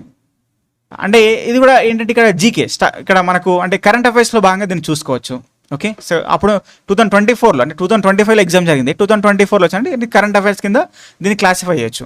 ఇక్కడ బ్రిక్స్ అన్నారు. బ్రిక్స్ అనేటువంటిది ఇక్కడ స్టాటిక్ జీకే, అంటే అదేవిధంగా ఇంటర్నేషనల్ రిలేషన్స్, అంతర్జాతీయ సంబంధాల్లో కూడా దీన్ని మనం తీసుకోవచ్చు. అంటే ఇప్పుడు ఉన్నటువంటి G20 కానీ, ఓకే, సో ఇట్లా G7, G8 వీటి గురించి కూడా కొంత ఐడియా ఉంది. నాటో వీటి గురించి మన యూట్యూబ్లో వీడియో ఉంది. ఓకే, అలాంటి వాటిని గురించి చూసుకుంటూ ఉండాలన్నమాట. స్టాటిక్ జీకేలో భాగంగా కొద్దిగా ఐడియా ఉంచుకోవాలి వాటి మీద. కాబట్టి అట్లా క్వశ్చన్స్ రావడానికి అవకాశం ఉంటుంది. ఓకే, నెక్స్ట్, గూగుల్ సేఫ్టీ సెంటర్ని ఎక్కడ ప్రారంభించారు, ఏర్పాటు చేయబడుతుందని చెప్పేసి అన్నారు. గూగుల్ సేఫ్టీ సెంటర్ అనేటువంటిది హైదరాబాద్లో స్టార్ట్ చేశారు. ఇది కూడా కరెంట్ అఫైర్స్ క్వశ్చన్. కాబట్టి సో కరెంట్ అఫైర్స్ నుంచి మనం 2-3 క్వశ్చన్స్ అబ్జర్వ్ చేసాం ఇక్కడికి. ఇప్పుడు 16th ఫైనాన్స్ కమిషన్, అది కరెంట్ అఫైర్సే. 2024లో ఇది దాదాసాహెబ్ ఫాల్కే, ఇది కూడా కరెంట్ అఫైర్సే. గూగుల్ సేఫ్టీ ఇంజనీరింగ్ సెంటర్, ఇది కూడా కరెంట్ అఫైర్స్ అనమాట. అట్లా 4 అనేది కరెంట్ అఫైర్స్ నుంచి వచ్చినాయి. ఓకే, తెలంగాణ రాష్ట్ర తొలి గవర్నర్ ఎవరు? తొలి గవర్నర్ ఎవరు? కాబట్టి తొలి గవర్నర్ నరసింహన్ వచ్చారు. ఓకే, కాబట్టి ఇది కూడా జీకే పాయింట్ ఆఫ్ వ్యూలో ఉన్నటువంటి క్వశ్చన్. ఓకే, ప్రపంచంలో అతిపెద్ద ప్రజాస్వామ్య దేశం ఎవరైనా ఏదైనా అడుగుతున్నారు. ఓకే, కాబట్టి ఇక్కడ చూసినట్టయితే ఇండియా అనేటువంటిది ప్రపంచంలో అతిపెద్ద ప్రజాస్వామ్య దేశం అని చెప్పేసి అవుతాం మనం పాలిటీలో. కాబట్టి ఇది పాలిటీ నుంచి వచ్చింది, జీకే పాలిటీ. ఓకే, సో అట్లా చూసుకోవాలన్నమాట. అంటే ఒక దేశాన్ని అతిపెద్ద ప్రజాస్వామ్య దేశం అని ఎప్పుడు అంటారు? ఆ దేశంలో అత్యధికంగా ఓటర్స్ ఉన్నప్పుడు. ఓకే, అంటే ప్రపంచంలో ఉన్నటువంటి దేశాలన్నింటిలో ఎక్కువ మంది ఓటర్స్ ఇక్కడ ఏ పర్టికులర్ దేశాలు అయితే ఉంటారో, సో అంటే ప్రజాస్వామ్య దేశాలు చాలా ఉండొచ్చు, బట్ అతిపెద్ద ప్రజాస్వామ్య దేశం అంటే ఏంటి? అంటే నెంబర్ ఆఫ్ ఓటర్స్ ఎక్కువ ఉన్నటువంటి దేశం అనమాట. ఓకే, అట్లా మనం దాన్ని చూసుకోవచ్చు. ఓకే, సిటీ ఆఫ్ లేక్స్ చూడండి, సిటీ ఆఫ్ లేక్స్ ఇది కూడా జీకే అనమాట, జాగ్రఫీలో జీకే. ఓకే, సో భారతదేశాన్ని సరస్సుల నగరం అని చెప్పేసి ఏ నగరాన్ని పిలుస్తారని చెప్పేసి అన్నారు. చెప్పిన ఉదయ్పూర్, సిటీ ఆఫ్ లేక్స్ అని, పింక్ సిటీ అని, ఆరెంజ్ సిటీ అని, బ్లూ సిటీ అని, ఇట్లా కొన్ని చెప్పడం జరిగింది. ఓకే, సో వాటి గురించి మనం చూసుకోవాలన్నమాట, జీకే ఇది. ఓకే, 1979లో పురుషుల క్రికెట్ ప్రపంచ కప్ని గెలుచుకున్నటువంటి దేశం ఏది అని చెప్పేసి అడుగుతున్నారు. ఓకే, సో 1979లో పురుషుల ప్రపంచ కప్ క్రికెట్లో ఎవరు గెలుచుకున్నారని. దీని ఆన్సర్ వచ్చేసి వెస్టిండీస్. అయితే 2025కి దగ్గరగా ఉన్నటువంటి ఏదైతే వరల్డ్ కప్ ఉండేనో అది అడిగినప్పుడు కరెంట్ అఫైర్స్ అని చెప్పొచ్చు. మరి ఇక్కడ ఏకంగా 1979 అని చెప్పేసి అడుగుతున్నారు. అంటే అది ఎట్లా అంటే ఇక్కడ స్పోర్ట్స్ యొక్క హిస్టరీలో ఏదైనా ఒక ఇంపార్టెంట్ ఇన్సిడెంట్ జరిగి ఉండేనో, ఒక పర్టికులర్ సంవత్సరం అనేటువంటిది చాలా ఇంపార్టెంట్ మైల్ స్టోన్ అనేటువంటిది ఏదైతే ఉండేనో వాటిని గురించి కూడా అడగడానికి అవకాశం ఉంటుంది. 1979లో 1978 ఆ టైంలో వెస్టిండీస్ అనేటువంటిది క్రికెట్ చరిత్రలో బాగా విజృంభించింది అప్పుడు 79-80లో. సో అంతవరకు చాలా లో గ్రేడ్లో ఉండే వెస్టిండీస్ అనేటువంటిది 79, 80, 81లో ఊపందుకుందనమాట. అంటే క్రికెట్ చరిత్రలో వారి యొక్క స్థానాన్ని పెంపొందించుకున్నారు, వాళ్ళు టాప్లోకి వచ్చారనమాట. అందుకని చరిత్రలో ఒక మైల్ రాయి క్రికెట్ చరిత్రలో అది. కాబట్టి ఆ రకంగా ఒక క్వశ్చన్ అనేటువంటిది దాని నుంచి ఇవ్వడానికి అవకాశం ఉండొచ్చు. ఓకే, కాబట్టి ఇవి సో ఇది ఏంటంటే కొంచెం డిఫికల్టీ క్వశ్చన్ అని చెప్పొచ్చు. ఇలాంటి వాటిని మనం ఎక్స్పెక్ట్ చేయం. సో అట్లా వచ్చినప్పుడు మీరు చేయలేరు, వేరే వాళ్ళు కూడా చేయలేరు. కాబట్టి సో కాంపిటీషన్ పాయింట్ ఆఫ్ వ్యూలో మెరిట్లో భాగంగా సో మీకు ఇక్కడ ఏం నష్టం జరగదు అనమాట. కాబట్టి ఇలాంటి క్వశ్చన్స్ చూసి మీరు భయపడకండి. ఏంటి ఇట్లా అడిగారు, ఇది నేను ఎట్లా చేయాలి, నువ్వు చేయలేకపోతే వేరే వాళ్ళు కూడా చేసి ఉండకపోవచ్చు. కాబట్టి దానికోసం నువ్వు భయపడాల్సిన అవసరం లేదనమాట. Okay, right. నెక్స్ట్, తెలంగాణలో బోనాల పండుగ ఏ నెలలో జరుపుకుంటారు? సో బోనాల పండుగ మొన్ననే జరిగింది, ఆషాఢ మాసంలో జరుపుకుంటారనమాట. ఓకే, సో దాన్ని గమనించండి. నెక్స్ట్ బీహార్ దుఃఖదాయిని, ఒక సారో ఆఫ్ ద బీహార్ అని చెప్పేసి ఏ నదిని అంటారు? ఇట్లా కొన్ని ఉన్నాయి. బీహార్ దుఃఖదాయిని అని కోసి అంటారు, బెంగాల్ దుఃఖదాయిని అని దామోదర్ని అంటారు, అస్సాం దుఃఖదాయిని అని బ్రహ్మపుత్ర అని అంటారు, ఒరిస్సా దుఃఖదాయిని అని ఓకే సో మహానది అంటారు. ఇట్లా కొన్ని క్వశ్చన్స్ ఉన్నాయండి, చూసుకోవాలి. అంటే జాగ్రఫీ జీకే అనమాట. ఓకే, సో ఇంపార్టెంట్ క్వశ్చన్స్ చూసుకోవాలి. ఆమ్రాబాద్ టైగర్ రిజర్వ్ ఏ రాష్ట్రంలో ఉందని అడుగుతున్నారు. ఆమ్రాబాద్ టైగర్ రిజర్వ్ ఎక్కడ ఉంది? తెలంగాణలో ఉంది, Telangana. Okay, so Srisailam Nagarjuna Sagar okay so tiger reserve అతిపెద్దది భారతదేశంలో, అది తెలంగాణలో ఆంధ్రప్రదేశ్ యొక్క ఒక 2 రాష్ట్రాల్లో కలిసి ఉంది. ఆ నెక్స్ట్ ఆమ్రాబాద్ టైగర్ రిజర్వ్ కూడా మన తెలంగాణలో ఉందన్నమాట పూర్తి మొత్తంలో. కాబట్టి ఈ 2 కూడా టాప్ అంటే లార్జెస్ట్ టైగర్ రిజర్వ్స్ అనమాట. కాబట్టి ఆ రకంగా టైగర్ రిజర్వ్స్ సంబంధించి కానీ, నేషనల్ పార్క్స్ కానీ, రామ్సార్ సైట్స్ కానీ, ఇప్పుడు రామ్సార్ సైట్స్ 100 నుంచి 101కి వచ్చింది. Okay, so UNESCO heritage sites, మన సారనాథ్ని యునెస్కో హెరిటేజ్ సైట్స్లో మెన్షన్ చేశారు. సో చూసుకోవాలి. సారనాథ్ యొక్క దానికి సంబంధించినటువంటి బుద్ధుని హిస్టరీని కనెక్ట్ చేసి చదవాలి. అశోక చరిత్ర, అశోకుని గురించి చదవాలన్నమాట. సో ఇలాంటివన్నీ చూసుకుంటే ఓకే అట్లా సింపుల్ అవుతుంది చదవడం అనమాట. ఓకే ఆ రకంగా ఈ రానున్నటువంటి 2 రోజుల్లో మీకు ఇంకా పూర్తిగా చెప్తాను నేను, కాబట్టి చూసుకోండి. మండల్ కమిషన్ ఈ క్రింది ప్రధానమంత్రులు ఎవరి కాలంలో ఏర్పడిందని చెప్పేసి అడుగుతున్నారు. మండల్ కమిషన్ అనేటువంటిది భారతదేశ చరిత్రలో బీసీల యొక్క స్థితిగతుల యొక్క అధ్యయనం కోసం, బీసీ బ్యాక్వర్డ్ క్లాసెస్ యొక్క అధ్యయనం కోసము ఏర్పాటు చేసినటువంటి కమిటీ ఎవరి కాలంలో అంటే జనతాదళ్ ముఖ్యమంత్రి అయినటువంటి మొరార్జీ దేశాయ్ వారి కాలంలో 1971లో వచ్చిందనమాట. Okay, mandal commission. సో ఈ మండల్ కమిషన్ యొక్క సిఫార్సు ఏంటంటే బీసీలకు 27% రిజర్వేషన్స్ ఇవ్వాలి అని చెప్పేసి అన్నారు. అంటే జనాభాలో 52% ఉన్నారు, వారికి 27% రిజర్వేషన్స్ ఇవ్వాలని చెప్పేసి మండల్ కమిషన్ సిఫారసు చేస్తే దాన్నే మనం ఇప్పుడు అనుసరిస్తున్నాం అనమాట. ఇప్పుడు రీసెంట్గా ఓబీసీల యొక్క ఓకే రిజర్వేషన్స్ విషయంలో ఇప్పుడు న్యూస్లో ఉంది. అది రిజర్వేషన్స్ అనేటువంటివి పెంచాలి బీసీలకు అనేటువంటిది దేశం మొత్తంలో ఉంది. ఓకే, కాబట్టి చర్చగా ఉన్నది. కాబట్టి వాటి నుంచి ఇలాంటి క్వశ్చన్స్ ఇంకా కూడా అడగడానికి అవకాశం ఉంటుంది అనమాట. సో ఇప్పుడు మండల్ కమిషన్ గురించి అడిగారు. ఫస్ట్ పెట్టినటువంటి బీసీ కమిషన్ ఏందని అడుగుతారు. బీసీ కమిషన్ ఏది? కాకా కాలేర్కర్ కమిషన్. 1953లో వచ్చింది కాకా కాలేర్కర్ కమిషన్. ఫస్ట్ బీసీల యొక్క అధ్యయనం కోసము ఏర్పాటు చేసినటువంటి కమిషన్ అంట. ఆ క్వశ్చన్ రావచ్చు. మరి NCBC, national commission for BC అనేటువంటిది ఓకే సో ఏ పర్టికులర్ రాజ్యాంగ సవరణ ద్వారా ఏర్పాటు చేశారని అడగచ్చు. 102వ రాజ్యాంగ సవరణ ఆల్రెడీ చెప్పిన. దీనికి సంబంధించినటువంటి ఆర్టికల్ ఏందని కూడా అడగచ్చు. ఆర్టికల్ 338 క్లాస్ ఏ, ఇది కూడా చెప్పిన. సో ఇట్లా ఏ క్వశ్చన్ అయినా రావచ్చు, చూసుకోవాలన్నమాట. ఓకేనా, సో ఇది 2028 క్వశ్చన్ పేపరు. ఓకే, గమనించినట్టయితే మనకు జనరల్ సైన్స్ నుంచి క్వశ్చన్స్ వస్తున్నాయి. జనరల్ సైన్స్ బయాలజీ నుంచి పడుతున్నాయి, మెయిన్గా ఫిజిక్స్ నుంచి పడుతున్నాయి 1-2. ఓకే, సో కెమిస్ట్రీ నుంచి అయితే ఎక్కువ మనం ఇక్కడ చూడలేదు, కెమిస్ట్రీ నుంచి క్వశ్చన్స్ అయితే రాలేదు. పాలిటీ నుంచి కూడా క్వశ్చన్స్ వస్తున్నాయి. ఆ పాలిటీ క్వశ్చన్స్ కూడా ఆర్టికల్స్ నుంచి కాకుండా రాష్ట్ర ప్రభుత్వము, కేంద్ర ప్రభుత్వము వాటి నుంచి రావడం జరుగుతుంది. మంత్రులకు సంబంధించి ఏ మంత్రి ఉన్నారు, ఇలాంటివి క్వశ్చన్స్ కూడా అంటే పాలిటీలో కాదు, జీకేలోనే వస్తుంది. కానీ సో ఇక్కడ చూసినట్టయితే లోక్సభ స్పీకరు పర్సన్స్ గురించి ఓకే ఇక్కడ సీట్ల శాతం అడిగారు. కాబట్టి ఇది పాలిటీ క్వశ్చన్. పాలిటీలో సెంట్రల్ గవర్నమెంట్, కేంద్ర ప్రభుత్వంలో ఉండేటువంటి లోక్సభ యొక్క అంశం నుంచి వచ్చిందనమాట. సో వాటి గురించి మరొకసారి అక్కడ ఒక రౌండ్ వేసుకోవాలి, రివైజ్ చేయాలన్నమాట. ఓకే, సో అట్లా చూసుకోవాలి. కొన్ని సంవత్సరాల గురించి అడుగుతున్నారు. రిజర్వ్ బ్యాంకు ఏ సంవత్సరంలో వచ్చిందని. ఓకే, ఇంకా వేరే సంవత్సరాలు అడిగారు. ఇక్కడ కొన్ని సంవత్సరాల గురించి కూడా అడగడానికి అవకాశం ఉంటుందన్నమాట, అది చూసుకోవాలి. ఓకే, సో అట్లా. ఓకే, సో ఇది 2025 క్వశ్చన్ అండి, 25 క్వశ్చన్ పేపర్ అండి. ఓకే, సో దాన్ని గమనించి మనం కంక్లూడ్ చేద్దాం, మళ్ళీ లాస్ట్ కంక్లూడ్ చేద్దాం. ఓకే, ఇప్పుడు 2019 క్వశ్చన్ పేపర్ చూడండి. 2019 ఇక్కడ చూసినట్టయితే in June 2019 released equip A 5-year vision plan. 2019 జూన్లో వచ్చినటువంటి ఒక సంవత్సరపు దార్శనిక ప్రణాళిక అనేటువంటి ఎక్విప్ అనేటువంటిది ఏ మంత్రిత్వ శాఖ స్టార్ట్ చేసిందని అడుగుతున్నారు. 2019లో వచ్చినటువంటి ఒక ప్రోగ్రామ్ ఇది. ఓకే, ఎక్విప్ అన్నారు, ఎక్విప్. ఓకే, ఇక్కడ ఎడ్యుకేషను, క్వాలిటీ అప్గ్రేడేషను అని చెప్పేసి ఒక పర్టికులర్ ఒక ఇనిషియేటివ్ తీసుకొచ్చారు, ఒక ప్రోగ్రామ్ తీసుకొచ్చారు. ఎందుకనంటే విద్యార్థుల్లో ఉండేటువంటి ఎడ్యుకేషన్ క్వాలిటీస్లో ఇంప్రూవ్మెంట్ తేవడానికి తీసుకొచ్చారన్నమాట. కాబట్టి ఎడ్యుకేషన్ డిపార్ట్మెంట్ సంబంధించింది ఎందులో వస్తుంది మనకి? హ్యూమన్ రిసోర్స్ డిపార్ట్మెంట్లో, డెవలప్మెంట్ మంత్రిత్వ శాఖలోకి వస్తుంది అనమాట, మానవ వనరుల అభివృద్ధి మంత్రిత్వ శాఖలోకి వస్తుంది అనమాట. కాబట్టి అట్లా. కాబట్టి ఇక్కడ చూసినట్టయితే 2019 క్వశ్చన్ పేపర్ ఇది. 2019లోనే వచ్చినటువంటి స్కీమ్ గురించి అడుగుతున్నారు, ప్రోగ్రామ్ గురించి అడుగుతున్నారు. కాబట్టి ఇది current affairs. Okay, so current affairs question అనమాట, అట్లా చూసుకోవచ్చు. ఓకే, నెక్స్ట్ అండి, ఈ కింది జతలలో ఏది సరిగా జతపరచబడలేదు, which of the following is not correctly matched అని చెప్పేసి అడుగుతున్నారు. Okay, so Corbett national park లేదా జిమ్ కార్బెట్ నేషనల్ పార్క్ ఉత్తరాఖండ్లో ఉన్నది, ఇది కరెక్టే. నాగర్హోల్ నేషనల్ పార్కు ఆంధ్రప్రదేశ్లో ఉన్నదని ఇచ్చారు, ఇది తప్పు.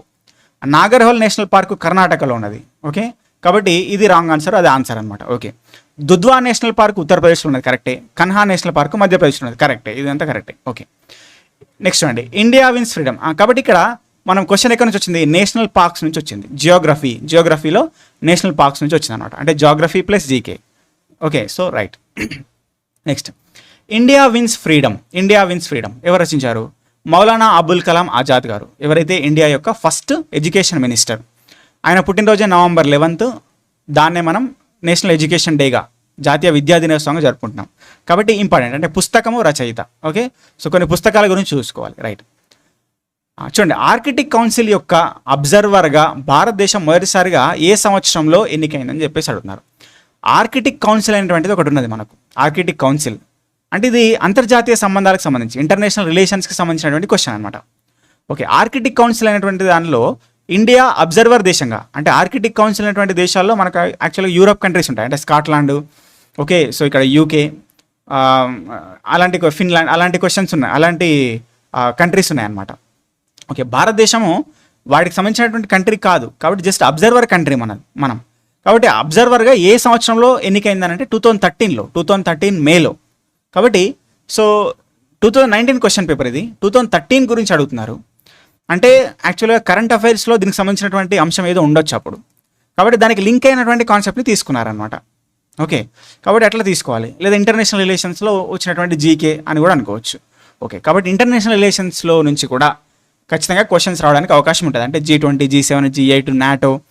ఓకే, ఇక్కడ వరల్డ్ బ్యాంకు, IMF, WHO, వాటి యొక్క సంస్థల గురించి కానీ, వాటి యొక్క ప్రెసిడెంట్స్, చైర్మన్స్ గురించి కానీ, వాటి యొక్క హెడ్ క్వార్టర్స్ ఎక్కడ ఉందనే దాని గురించి కానీ, ఇట్లా బ్రిక్స్ కానీ.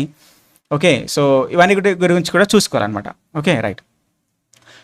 2019 ఫిబ్రవరిలో రంజీ ట్రోఫీ ఫైనల్లో విజయం సాధించింది ఎవరని చెప్పేసి అడుగుతున్నారు. 2019లో అడిగారు, అంటే కరెంట్ అఫైర్స్, స్పోర్ట్స్ అనమాట. ఓకే, సో ఇప్పుడు ప్రజెంట్గా జరిగినటువంటి ఏవైతే మన కామన్వెల్త్ గేమ్స్ కానీ, ఓకే, జరగనున్నటువంటి ఏషియా గేమ్స్ కానీ, ఇలాంటి వాటి గురించి కూడా చూసుకోవాలి. వాట్సాప్ ఛానల్లో కూడా మంచి ఎక్స్పెక్టెడ్ క్వశ్చన్స్ నేను పెడతా ఉన్నా, కాబట్టి మీరు వాట్సాప్ ఛానల్లో కూడా జాయిన్ అయితే యూజ్ అవుతుంది. Okay, right.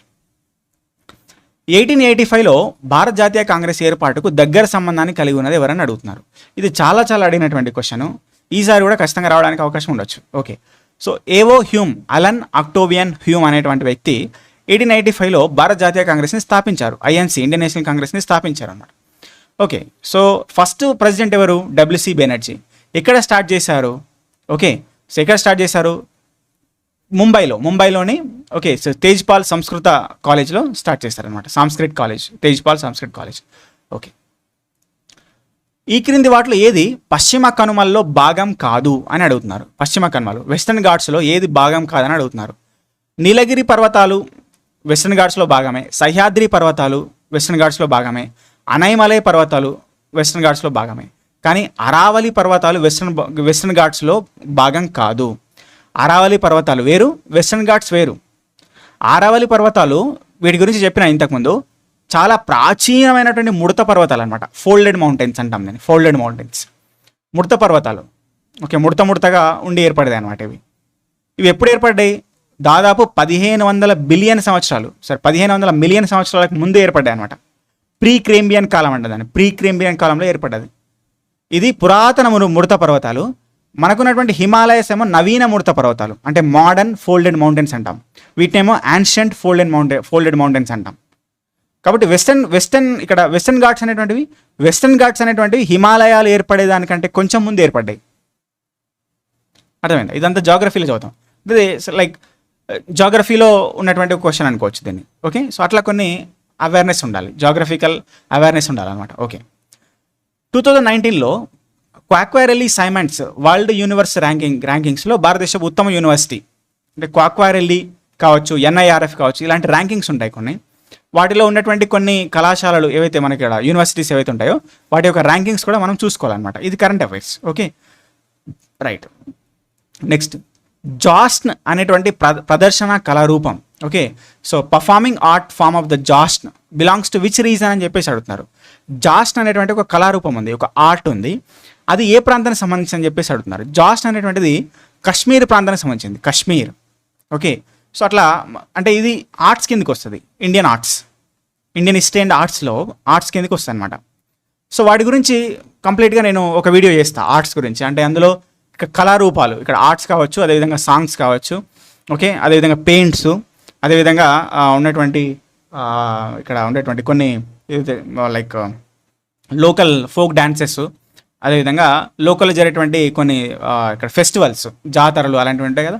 సో వాటన్నిటి గురించి ఒక వీడియో చేద్దాం, నో ప్రాబ్లం. ఓకే, నెక్స్ట్ చూసినట్టయితే క్రింది వాటిలో మేఘాలయ పీఠభూమిలో భాగం కానిది ఏది అని అడుగుతున్నారు. మేఘాలయ పీఠభూమి ఇక్కడ కాశీ గారో జయంతియా. ఓకే, సో కాశీ గారో జయంతియా అనేటువంటి కొన్ని కమ్యూనల్ ట్రైబ్స్, తెగలు అంటాం, కొన్ని తెగ జాతులు ఉంటాయి కొన్ని. వీళ్ళు మేఘాలయ ప్రాంతంలో అంటే పూర్వాంచల్ యొక్క అంటే భారతదేశం యొక్క ఈశాన్య ప్రాంతం, ఇక్కడ భారతదేశం యొక్క ఈశాన్య ప్రాంతంలో నివసిస్తారు వాళ్ళు, మేఘాలయ ప్రాంతంలో. ఓకే, కాబట్టి కాశీ గారి జయంతి అంటే కాశీ తెగవారు కాశీ పర్వతాల్లో, జయంత్యా తెగలవారు జయంత్యా పర్వతాల్లో, గారో తెగవారు గారో పర్వతాల్లో నివసిస్తారు. ఇవన్నీ కూడా మేఘాలయ పీఠభూమిలో ఉంటాయని చెప్పేసి మనం జాగ్రఫీలో చదువుతాం. మరి యాలకుల పర్వతాలు, కార్డ్మామ్ హిల్స్ అనేటువంటివి మనకు కర్ణాటక, కేరళలో ఉన్నాయి. ఇవి వెస్టర్న్ ఘాట్స్లో భాగం, మేఘాలయ పీఠభూమిలో కాదు, దక్కన్ పీఠభూమిలో భాగం ఇవి. కాబట్టి అట్లా మనం గమనించాలి. ఓకే, అంటే ఇది ఎక్కడి నుంచి వచ్చింది? జియోగ్రఫీ. అంటే 2019 క్వశ్చన్ పేపర్ అయినా 2025 క్వశ్చన్ పేపర్ అయినా జాగ్రఫీ నుంచి ఖచ్చితంగా క్వశ్చన్స్ పడుతున్నాయి. జాగ్రఫీ ప్లస్ జీకే పడుతున్నాయి. కాబట్టి దాన్ని మీరు జాగ్రత్తగా గమనించాలి. 2019లో జనరల్ సైన్స్ నుంచి ఒక క్వశ్చన్స్, ఓకే, సో ఇంతవరకు అయితే రాలేదు, మనం చూసినటువంటి ఈ క్వశ్చన్ వరకు అయితే రాలేదు. నెక్స్ట్ చూద్దాం, దాన్ని బట్టి అట్లా కంక్లూడ్ చేసుకోవాలి మనం. ఓకే, మరి హిస్టరీ నుంచి కూడా క్వశ్చన్స్ అడిగారు. ఇక్కడ చూడండి, 1885లో ఐఎన్సీ ఫార్మేషన్ గురించి అడిగారు, అంటే హిస్టరీ నుంచి క్వశ్చన్ పడినట్టే కదా. ఓకే, సో అట్లా చూసుకోవాలి. ఆర్కిటిక్ కౌన్సిల్, ఇంటర్నేషనల్ రిలేషన్స్ కూడా ఇంతకుముందు దానిలో వచ్చింది, ఇక్కడ కూడా క్వశ్చన్స్ వచ్చినాయి. నేషనల్ పార్క్స్, అక్కడ క్వశ్చన్ వచ్చింది, ఇక్కడ కూడా క్వశ్చన్ వచ్చింది. ఓకే, సో ఇక్కడ మనకు కరెంట్ అఫైర్స్లో 2-3 క్వశ్చన్స్ అక్కడ వచ్చినాయి, ఇక్కడ కూడా 2-3 వచ్చినాయి ఆల్రెడీ ఇక్కడికి. ఓకే, సో అట్లా అబ్జర్వ్ చేయాలి. అంటే హిస్టరీ నుంచి క్వశ్చన్స్ పడడానికి అవకాశం ఉంది, ఖచ్చితంగా జియోగ్రఫీ నుంచి కానీ, ఓకే, కరెంట్ అఫైర్స్ నుంచి కానీ రావడానికి అవకాశం ఉంది. అట్లా ఆ ఏరియాస్ని గమనించి అక్కడ కాన్సన్ట్రేట్ చేసి చదవండి. టైం తక్కువ ఉంది కాబట్టి. అదేవిధంగా మీరు మొత్తం చదివినా కూడా సక్సెస్ రాదు, ఎందుకంటే మొత్తం చదివితే గుర్తుండకపోవచ్చు. అది అంత చదవాల్సిన అవసరం లేదు, అంత కష్టపడాల్సిన అవసరం లేదు. బాగా స్మార్ట్ వర్క్ చేయాలి, హార్డ్ వర్క్ చేయాల్సిన అవసరం లేదు. ఇక్కడ స్మార్ట్ వర్క్ చేస్తే వస్తాయి అనమాట. కాబట్టి దాన్ని దృష్టిలో పెట్టుకొని చదవాలి. ఓకే, అందుకనే మీకు అన్ని పేపర్స్ ఒక దగ్గర పెట్టి చెప్తున్నాను అనమాట. Okay, right. భారతదేశంలో జనాభా లెక్కలు నిర్వహించడానికి ప్రధానంగా బాధ్యత వహించేటటువంటి సంస్థ ఏదని అడుగుతున్నారు. ఓకే, నీతి ఆయోగ్ కాదు, control and auditor general CAG అనేటువంటి వాళ్ళు, ఓకే, కేంద్ర రాష్ట్ర ప్రభుత్వాల యొక్క వాటి యొక్క ఖాతాల లెక్కలని తనిఖీ చేస్తారనమాట, ఆడిటర్ అయినా. ఓకే, కాబట్టి జనాభా లెక్కలకు సంబంధం లేదు. ఓకే, కాబట్టి అది గమనించాలి. ఎన్నికల కమిషన్ ఎన్నికలు నిర్వహిస్తుంది, కానీ జనాభా లెక్కలతో సంబంధం లేదు వాళ్ళకు కూడా. ఓకే, కాబట్టి registrar general and census, okay, commissioner. Census అంటేనే జనాభా లెక్కలు, కాబట్టి సో దాని నుంచి మనం గమనించవచ్చు. అంటే కొన్ని క్వశ్చన్స్కి ఆప్షన్స్లోనే ఆన్సర్ ఉంటుంది. ఓకే, క్వశ్చన్లోనే ఆన్సర్ ఉంటుంది. జనాభా లెక్కలు, జనాభా, సెన్సస్, జనాభా, అక్కడ నుండి ఆన్సర్. ఆగమాగం కావాల్సిన అవసరం లేదనమాట, జాగ్రత్తగా గమనించాలి దాన్ని. Okay, right. నెక్స్ట్ చూస్తే ఐసీసీ క్రికెట్ వరల్డ్ కప్ 2019 టోర్నమెంట్ని గెలుపొందింది ఎవరైనా అడుగుతున్నారు. ICC 2019 world cup. Okay, so అప్పుడు ఇది current affairs question, 2019 question paper 2019. Okay, కాబట్టి అప్పుడు ఎవరు? ఇంగ్లాండ్. ఓకే, సో అప్పుడు ఇంగ్లాండ్ మన ఇండియా మీద అప్పుడు వాళ్ళు విన్ అయ్యారనమాట 2019లో. ఓకే, కాబట్టి అట్లా గమనించాలి. అంటే లాస్ట్ టైం కూడా వరల్డ్ కప్ గురించి ఒక క్వశ్చన్ వచ్చింది 2025లో, ఇప్పుడు కూడా ఒక వరల్డ్ కప్ నుంచి క్వశ్చన్ వచ్చింది. కాబట్టి క్రికెట్కి సంబంధించి ఖచ్చితంగా క్వశ్చన్ రావడానికి అవకాశం ఉంటుంది. అది కూడా ఎక్కువ వరల్డ్ కప్కి లింక్ చేసి, ఓకే, వరల్డ్ కప్ సంబంధించిన క్వశ్చన్స్ అనేవి చూసుకోవాలన్నమాట, important questions. Okay, right. So recent generated ఇప్పుడు ఏదైతే మనకు T20 వరల్డ్ కప్ ఏదైతుందో దానికి సంబంధించిన క్వశ్చన్స్ కూడా అట్లా చూసుకోవాలి.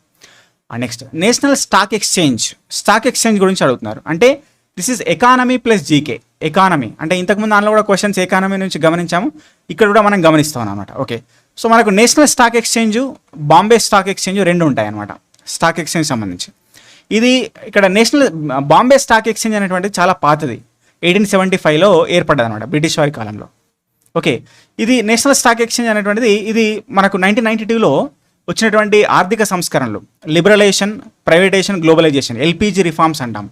పివి నరసింహారావు గారు తీసుకొచ్చారు. ఇది కూడా క్వశ్చనే. LPG reforms, liberalisation, privatisation, globalisation అనేటువంటి ఆర్థిక సంస్కరణలు ఏ ప్రధానమంత్రి తీసుకొచ్చారు అని అడుగుతారు. ఓకే, ఎవరు? పివి నరసింహారావు గారు. ఓకే, ఆయనకు భారతరత్న ఎప్పుడు వచ్చింది? ఓకే, ఇలాంటి క్వశ్చన్స్ అన్ని చూసుకోవాలన్నమాట. రీసెంట్గా మన్మోహన్ సింగ్ గారు చనిపోయారు. ఓకే, ఆయన చేసినటువంటి సంస్కరణలు ఏంటి? మన్మోహన్ సింగ్ కమిటీ ఒకటి ఉంది, అది ఎందుకు పెట్టారు?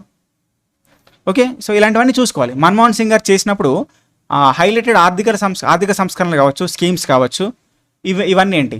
ఇప్పుడు విబిజీ రామ్జీ ఉంది. ఓకే, సో జాతీయ గ్రామీణ ఉపాధి హామీ పథకం ఏదైతే ఉందో, సో ఆయన టైంలోనే వచ్చింది అది. ఇప్పుడు మారింది విబిజీ రామ్స్కి.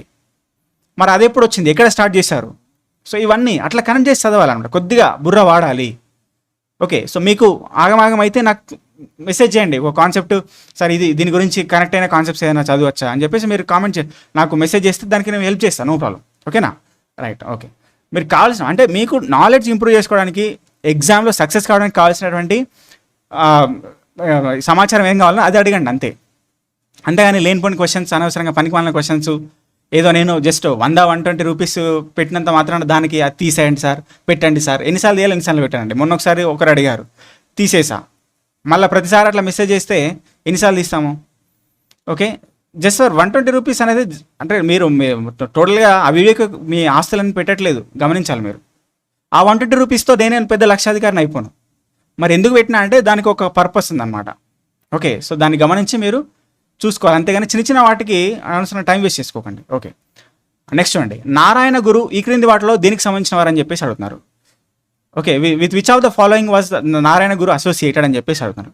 నారాయణ గురు అనేటువంటి వారు మనకు కేరళ ప్రాంతంలో ఓకే, సో టెంపుల్ మూమెంట్ అనేటువంటి దేవాలయ ఉద్యమాలను నడిపారు.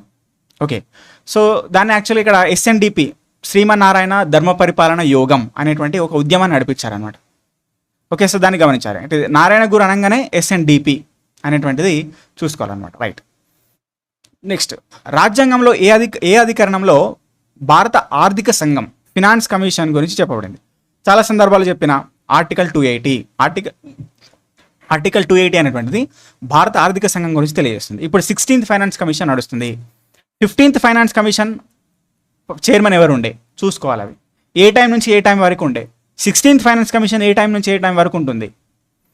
ఓకే, 16th ఫైనాన్స్ కమిషన్లో హారిజంటల్ డెవల్యూషన్ ఎంత, వర్టికల్ డెవల్యూషన్ ఎంత, అందులో ఏమేమి ఫ్యాక్టర్స్ తీసుకున్నారు, ఇవన్నీ చెప్పిన ఇంతకుముందు.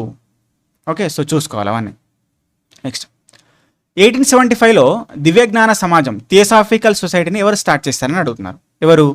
హెచ్పి బ్లావెట్స్కీ అనేవారు న్యూయార్క్, ఓకే, 1875లో న్యూయార్క్లో దివ్యజ్ఞాన సమాజాన్ని స్థాపించారు.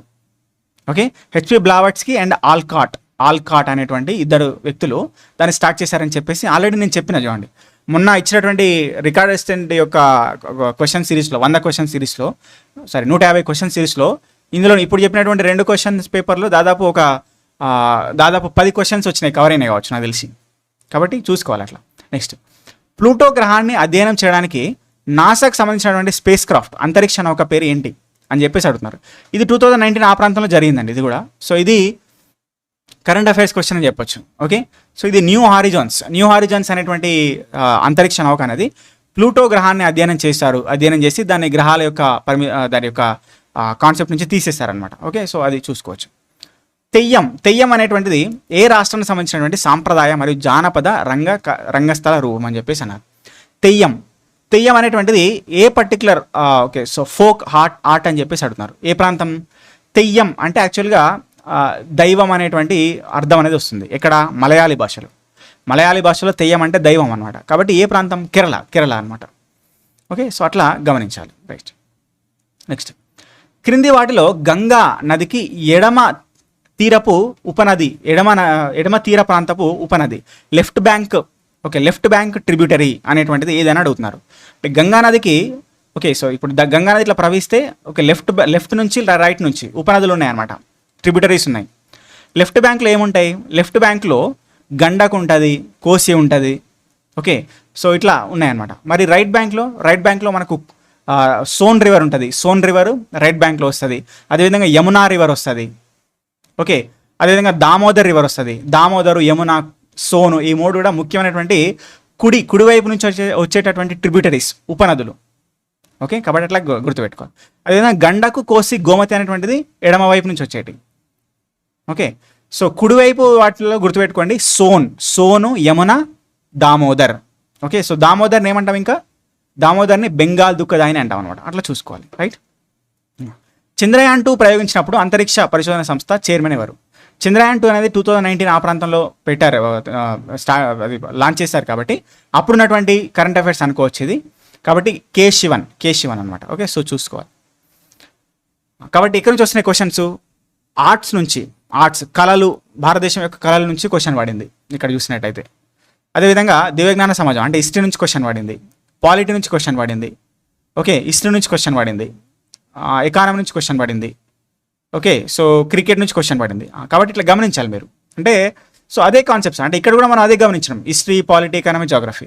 బట్ ఫండమెంటల్స్ చాలా చాలా ఇంపార్టెంట్, కొన్ని కరెంట్ అఫైర్స్ లింక్డ్, అట్లా చూసుకోవాలన్నమాట, రైట్. తేవా అనేటువంటి కళ ఏ రాష్ట్రంలో ప్రసిద్ధి చెందిందని చెప్పేసి అంటున్నారు. తేవా అనేటువంటిది రాజస్థాన్ ప్రాంతానికి సంబంధించింది. ఓకే, హార్న్బిల్ ఫెస్టివల్ ఎక్కడ జరుపుతారని చెప్పేసి అడుగుతారు. హార్న్బిల్ ఫెస్టివల్ ఇది ఎక్స్పెక్టెడ్ క్వశ్చన్, ఈసారి ఎక్స్పెక్ట్ చేస్తున్నాను నేను. హార్న్బిల్ ఎక్కడ? నాగాలాండ్, గుర్తుపెట్టుకోవాలి. నాగాలాండ్లో హార్న్బిల్ ఫెస్టివల్ జరుగుతుంది అనమాట.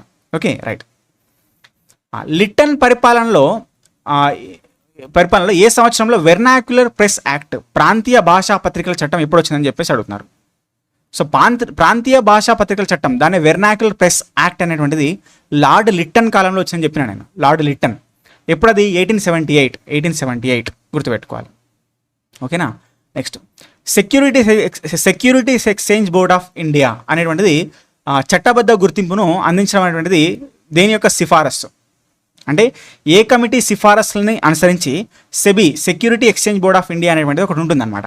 సెక్యూరిటీ ఎక్స్చేంజ్ బోర్డు అంటే మనము ఏదైతే స్టాక్ ఎక్స్చేంజెస్లో ఉన్నటువంటి మనం ఏదైతే షేర్ల యొక్క ఇన్వెస్ట్మెంట్స్ ఏవైతే చేస్తామో వాటి యొక్క ఓకే, సో రెగ్యులేషను, వాటి యొక్క ఓకే, సో వాటి గురించి ఎప్పటికప్పుడు పరిశీలిస్తూ వాటి యొక్క భద్రత నిమిత్తము వాటి ఉన్నటువంటి ఒక సంస్థ అన్నమాట సెబీ అనేటువంటిది. కాబట్టి సెబీ అనేటువంటిది నరసింహం కమిటీ యొక్క సిఫారసుల మీకలు వచ్చింది, గుర్తుపెట్టుకోవాలి. ఓకే, నరసింహం కమిటీ సెబీని ఓకే సో గుర్తించింది. మరి సెబీకి చట్టబద్ధత ఎప్పుడు వచ్చింది? చట్టబద్ధత 1992లో సెబీకి చట్టబద్ధత వచ్చిందనమాట. సో ఇది కూడా ఆర్థిక సంస్కరణలో భాగం. ఎల్పిజి రిఫార్మ్స్ ఏదైతే 1992లో వచ్చినాయో దానిలో భాగమే సెబీ అనేటువంటిది. సో చూసుకోవాలి. భారతదేశంలో స్థానిక స్వపరిపాలనకు ఉపకరించినటువంటి ప్రసిద్ధ తీర్మానం అయినటువంటి లార్డ్ రిప్పన్ స్థానిక స్వపరిపాలన పితామహుడు, ఫాదర్ ఆఫ్ లోకల్ గవర్నెన్స్ అని చెప్పేసి అంటారు లార్డ్ రిప్పన్ని. సో ఎప్పుడు ఈ స్థానిక స్వపరిపాలనకు సంబంధించినటువంటి ఒక ప్రసిద్ధ తీర్మానం ఓకే, ఒక రెజల్యూషన్ ఎప్పుడు తెచ్చారు? 1882లో తెచ్చారు, 1882. ఓకే, సో గుర్తుపెట్టుకోవాలి. అంటే అది హిస్టరీ అనమాట, హిస్టరీ. Okay, right. 2019 వింబుల్డన్ అంటే క్రికెట్ చూసుకోవాలి, వింబుల్డన్ కూడా చూసుకోవాలి. వింబుల్డన్ ఓకే, సో చెస్కి సంబంధించినటువంటి అప్డేట్స్ కూడా చూసుకోవాలి. ఇప్పుడు ఉన్నటువంటి కామన్వెల్త్ చూసుకోవాలి. ఓకే, సో అట్లా అవన్నీ ఖేలో ఇండియా గేమ్స్ కావచ్చు, ఇవన్నీ కూడా చూసుకోవాలన్నమాట. ఓకే, ధ్వని తీవ్రతని ఎట్లా కొలుస్తారని చెప్పేసి ధ్వని తీవ్రత, పిడుగు అనేటువంటిది ధ్వని తీవ్రతని డెసిబల్స్లో కొలుస్తారు. పిడుగు అనేటువంటిది ఏదైతుందో, పిడుగు పడినప్పుడు దాని యొక్క శబ్ద తీవ్రత ఏదైతే ఉందో డెసిబల్స్లో ఎంత అని అడుగుతున్నారు. సో పిడుగు పడ్డప్పుడు 100 నుంచి 120 డెసిబల్స్ ఉంటుందండి. ఓకే, చూసుకోవాలి. ఒక పేపర్ కదిలినప్పుడు ఎంత? పొలాల్లో వరి యొక్క ఆ సౌండ్ ఉంటుంది కదా, వరి యొక్క గడ్డి అనేటువంటి శబ్దం చేస్తున్నప్పుడు దాని యొక్క డెసిబల్స్ ఎంత? గుసగుసలాట శబ్దం ఎంత? తీవ్రత ఎంత? ఇవన్నీ కూడా చూసుకోవాలండి. ఇవన్నీ కూడా ఓకే, సో జనరల్ సైన్స్లో భాగం. ఇది జస్ట్ జనరల్ సైన్స్, ఫిజిక్స్ నుంచి ఒక జీకే క్వశ్చన్ అనమాట. ఓకే, సో అది చూసుకోవచ్చు. ఈ క్రింది వాటిలో ఖరీఫ్ పంట కానిది ఏదని అడుగుతున్నారు. ఖరీఫ్ ఓకే, సో ఖరీఫ్ అనేటువంటిది ఒక కాలం ఉంటుంది. ఓకే, సో జయీద్ అనేటువంటిది ఒకటి ఉంది, రబీ అనేటువంటిది. రబీ, ఖరీఫ్, జయీద్ అనేటువంటి 3 పంట కాలాలు ఉంటాయి మనకు. ఓకే, మరి ఖరీఫ్లో ఏమేమి వస్తాయి మనకి? ఖరీఫ్లో ఓకే, సో మనకు మేజ్ వస్తుంది. ఓకే, సో పత్తి కూడా వస్తుంది. మరి ఖరీఫ్ పంట కాని ఏంటి? ఖరీఫ్ పంట కానిది ఓకే, సో బార్లీ కానీ గోధుమ కానీ ఇవి 2 కూడా ఖరీఫ్ పంటలు కావు.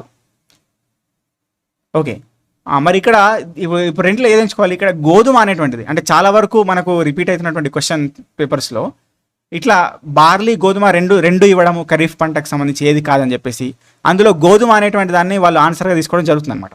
ఇట్లా 2-3 సార్లు గమనించిన నేను ఆర్ఆర్బి ఎగ్జామ్స్లో. కాబట్టి ఖరీఫ్ పంట కానిది అనేటువంటిది ఎప్పుడు ఇచ్చినా అందులో గోధుమ మెన్షన్ చేస్తే మీరు గోధుమ తీసుకోండి, కానీ బార్లీ కూడా ఖరీఫ్ పంట కాదు వాస్తవానికి.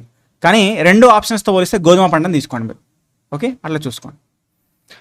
ఇక నెక్స్ట్ చూసినట్టయితే భారత రాజ్యాంగంలో ఏ అధికరణంలో గ్రామసభ గురించి ప్రస్తావించబడిందని చెప్పేసి అన్నారు. గ్రామసభ గురించి ఆర్టికల్ 243A చెప్పారు. ఓకే, అంటే మనకున్నటువంటి సో భారత రాజ్యాంగంలోని 9వ పార్ట్లో మనకు పంచాయతీరాజ్ సంస్థల గురించి ఉన్నటువంటి అధ్యాయం ఉంది. సో వాటిలో ఉన్నటువంటి ఆర్టికల్ 243 అనేటువంటిది వాటి యొక్క ప్రస్తావన ఉంటుంది, అంటే గ్రామసభ యొక్క డెఫినేషన్ ఇస్తుంది. ఓకే, ఆర్టికల్ 243A భారత రాజ్యాంగంలో గ్రామసభ యొక్క ప్రస్తావన పూర్తిగా ఉంటుంది అనమాట. అంటే ఆర్టికల్ 243 అనేది తీసుకోవచ్చు. Okay, right. Next, Azad Hindu రేడియోని సుభాష్ చంద్రబోస్ ఏ నగరంలో స్టార్ట్ చేశారని అడుగుతున్నారు. ఆజాద్ హిందూ రేడియోని సుభాష్ చంద్రబోస్ గారు స్టార్ట్ చేశారు. ఓకే, సో ఇక్కడ బెర్లిన్లో స్టార్ట్ చేస్తారు. ఎక్కడుంది అది? జర్మనీలోని బెర్లిన్లో స్టార్ట్ చేస్తారనమాట. ఓకే, సో అది చూసుకోవాలి. ఓకే, సో దాని నుంచే ఇక్కడ సుభాష్ చంద్రబోసు గారు ఇక్కడ మనకున్నటువంటి మహాత్మా గాంధీ గారిని జాతిపిత అని పిలవడము, దానికి సో కన్వర్షన్గా మహాత్మా గాంధీ గారు సుభాష్ చంద్రబోస్ని నేతాజీ అని పిలవడము. సో మనం చూస్తాం రాష్ట్రపిత అన్న జాతిపిత అని ఒకటే. మొన్న వచ్చింది క్వశ్చన్, మహాత్మా గాంధీని రాష్ట్రపిత లేదా జాతిపిత అని ఎవరన్నారంటే సుభాష్ చంద్రబోస్ అన్నారన్నమాట. ఓకే, చూసుకోవాలి. భారతరత్న అందుకున్నటువంటి ఏకైక మెడికల్ ప్రాక్టీషనర్ ఎవరు అని చెప్పేసి అడుగుతున్నారు. మెడికల్ ప్రాక్టీషనర్ భారతరత్న అందుకున్నటువంటి ఏకైక మెడికల్ ప్రాక్టీషనరు బిధాన్ చంద్రరాయ్ అని చెప్పేసి అంటాం. బిధాన్ చంద్రరాయ్ అనేటువంటి వ్యక్తి ఈయన వెస్ట్ బెంగాల్ సీఎంగా వర్క్ చేస్తారు. ఆయన ఒక మెడికో అనమాట, ఆయన ఒక డాక్టర్. ఓకే, సో ఆయన యొక్క పుట్టినరోజుని జూలై 1ని మనం వైద్యుల దినోత్సవంగా జరుపుకుంటాం, జాతీయ వైద్య దినోత్సవంగా జరుపుకుంటాం అనమాట. ఎందుకంటే ఆయన చేసినటువంటి కృషికి. కాబట్టి సో ఆ రకంగా ఆయనకు భారతరత్న కూడా వచ్చింది. కాబట్టి అట్లా మనం గుర్తుపెట్టుకోవాలి కొన్ని ఇంపార్టెంట్. ఓకే, కాబట్టి ఎట్లా వస్తున్నాయి? ఆజాద్ హిందూ రేడియో స్టేషన్ అంటే హిస్టరీ, ఇది పాలిటీ, ఓకే, ఇదేమో జాగ్రఫీ, ఇదేమో జనరల్ సైన్స్కి సంబంధించినటువంటిది. ఓకే, కాబట్టి జనరల్ సైన్స్ నుంచి తక్కువ క్వశ్చన్స్ పడ్డాయి ఇందులో. ఓకే, సో అట్లా గమనించవచ్చు. నెక్స్ట్, ఆర్ట్స్ నుంచి ఇవ్వండి. కథాకళితో సంబంధం లేనటువంటి వ్యక్తి ఎవరని అడుగుతున్నారు. ఇండియన్ ఆర్ట్స్ నుంచి వచ్చింది. అంటే ఇండియన్ హిస్టరీ అండ్ ఆర్ట్స్ నుంచి మోస్ట్ ఆఫ్ ద క్వశ్చన్స్ పడతాయి, దాన్ని చూసుకోవాలి మీరు. ఓకే, మృణాలిని సారాభాయ్ గారు కథాకళినే, శాంతారావు గారు కూడా కథాకళినే, రీటా గంగూలీ గారు కూడా కథాకళినే. కానీ బిర్జు మహారాజు కథక్ సంబంధించినటువంటి, కథక్కలి కాదు, కథక్ వేరు, కథాకళి వేరు. కథాకళి అనేటువంటిది కేరళ ప్రాంతానికి సంబంధించింది. కథక్ అనేటువంటిది ఉత్తరప్రదేశ్ మరియు రాజస్థాన్ ప్రాంతానికి సంబంధించింది. ఇది నార్త్ ఇండియా యొక్క ఫోక్ డ్యాన్స్ అనమాట కథక్ అనేటువంటిది. కానీ ఇది సౌత్ ఇండియన్ కేరళ ప్రాంతానికి సంబంధించింది కథాకళి. ఓకే, అట్లా చూసుకోవాలి. అంటే ఆర్ట్స్ నుంచి కొంచెం డెప్త్ అంటే కొంచెం మన దాని ఐడియా ఉంటేనే చెప్పగలుగుతాం అనమాట. అంటే కొంతవరకు మీ స్టాండర్డ్కి కొంచెం డిఫికల్ట్ అని చెప్పొచ్చు అది. ఓకే, 1957-58లో భింబెట్కా గుహలను ఎవరు కనుగొన్నారని చెప్పేసి అడుగుతాను. ఇది ఎక్స్పెక్టెడ్ క్వశ్చన్ అండి, ఇది మళ్ళీ వస్తుంది ఇప్పుడు. ఎందుకంటే విష్ణు శ్రీధర్ వాకంకర్, విఎస్ వాకంకర్ అనేటువంటి వ్యక్తి ఈ భింబెట్కా గుహల్ని కనుగొన్నారు. ఆయన ఒకరోజు ట్రైన్లో పోతున్నాడు, ట్రైన్లో పోగా అక్కడ ఏదో గుహలు కనిపించినాయి. ఏంది గుహలు అంటే, ఆ గుహలు ఆయన కొంచెం డిఫరెంట్గా అనిపించాయి అనమాట. అట్లా అని చెప్పి ఆయన అక్కడ దిగి వాటి గురించి రీసెర్చ్ చేసి అట్లా ఆ భింబెట్కా గుహలని కనుగొన్నాడు అనమాట. ఓకే, అవి చాలా పురాతనమైనటువంటి గుహలు అనమాట అవి. సో కాబట్టి ఆ రకంగా ఇంపార్టెంట్. కనుగొన్నది ఎవరంటే విష్ణు శ్రీధర్ వాకంకర్, చూసుకోవాలి. ఇది ఎక్స్పెక్టెడ్ క్వశ్చన్ మళ్ళీ వస్తుంది. విష్ణు శ్రీధర్ వాకంకర్ గురించి, ఆయన గురించి మరోసారి క్వశ్చన్ అనేది కంపల్సరీ ఈసారి రావడానికి అవకాశం ఉంది, చూసుకోవాలి. 2019లో కాళేశ్వరం ఎత్తిపోతల పథకము రాష్ట్రంలో ఎక్కడ స్టార్ట్ చేశారని అడుగుతున్నారు. జయశంకర్ భూపాలపల్లి, సో మేడిగడ్డ, అన్నారము, సుందిల్లా, ఈ 3 దగ్గర. ఓకే, సో కాళేశ్వరం వ్యవస్థ ప్రధానమైనటువంటి వ్యవస్థ ఉంది. Okay, so Medigadda, Jayashankar Bhupalpally, Annaram, Sundilla, Peddapalli. Okay, కాబట్టి అట్లా చూసుకోవాలి మేము. ఓకే, నెక్స్ట్, మొలాసిస్ బేసిన్ అని చెప్పేసి ఏ పర్టికులర్ మృదువైనటువంటి అసంఘటితమైన నిక్షేపాలతో ఏర్పడిన కారణంగా డాష్ని మొలాసిస్ బేసిన్ అని చెప్పేసి అంటారని చెప్పేసి అన్నారు. మిజోరాం ప్రాంతాన్ని మొలాసిస్ బేసిన్ అని చెప్పేసి అంటారు అనమాట. సో అట్లా దాన్ని గుర్తుపెట్టుకోవాలి. ఎందుకంటే అక్కడ మృదువైనటువంటి అసంఘటిత నిక్షేపాలు ఉంటాయి అనమాట. కన్సాలిడేటెడ్ డిపాజిట్స్ అనేటువంటి ఫామ్ అవుతాయి హిమాలయాల కింద. కాబట్టి అట్లా ఆ రకంగా చూసుకోవచ్చు. ఓకే, ఈ క్రింది వాటిలో ఏది సింధు నదికి ఉపనది కాదు అని చెప్పేసి అన్నారు. అంటే సింధు నది యొక్క ఉపనదుల్లో ఇక్కడ రావి బియాస్ సట్లేజు, ఓకే. సో అవి అదే పంచనదులు ఏవైతున్నాయో అవి ముఖ్యమైనటువంటివి. వాటితో పాటు ఇక్కడ షిగర్ కానీ, గాస్టింగ్ కానీ, నుబ్రా కానీ, ఈ మూడు కూడా ఇవన్నీ అంటే ఇవి హిమానీ నదాలు అనమాట.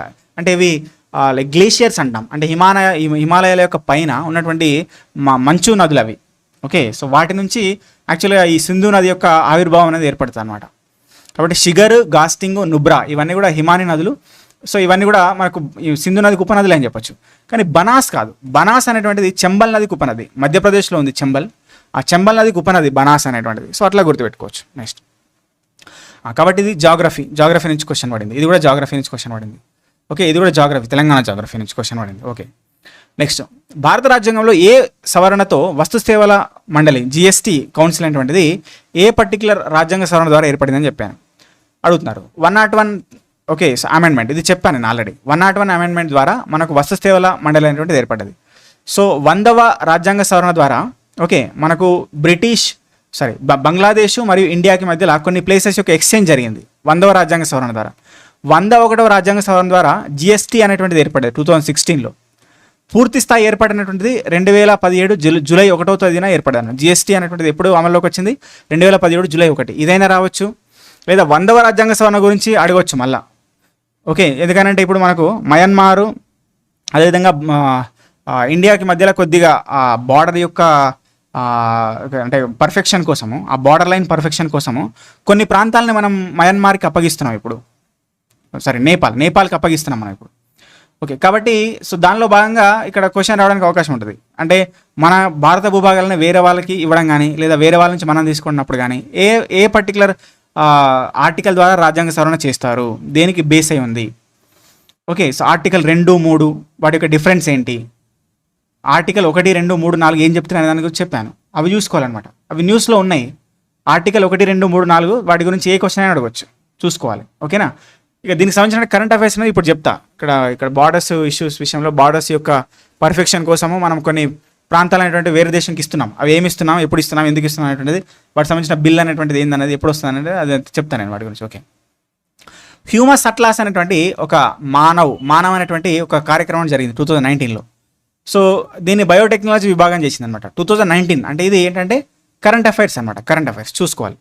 ఇట్లా బయోటెక్నాలజీ విభాగానికి సంబంధించిన సైన్స్ అండ్ టెక్నాలజీలో స్పేస్ టెక్నాలజీ కానీ, డిఫెన్స్ టెక్నాలజీ కానీ, బయోటెక్నాలజీ కానీ వీటికి సంబంధించిన క్వశ్చన్స్ అని రావడానికి అవకాశం ఉంటే చూసుకోవాలి.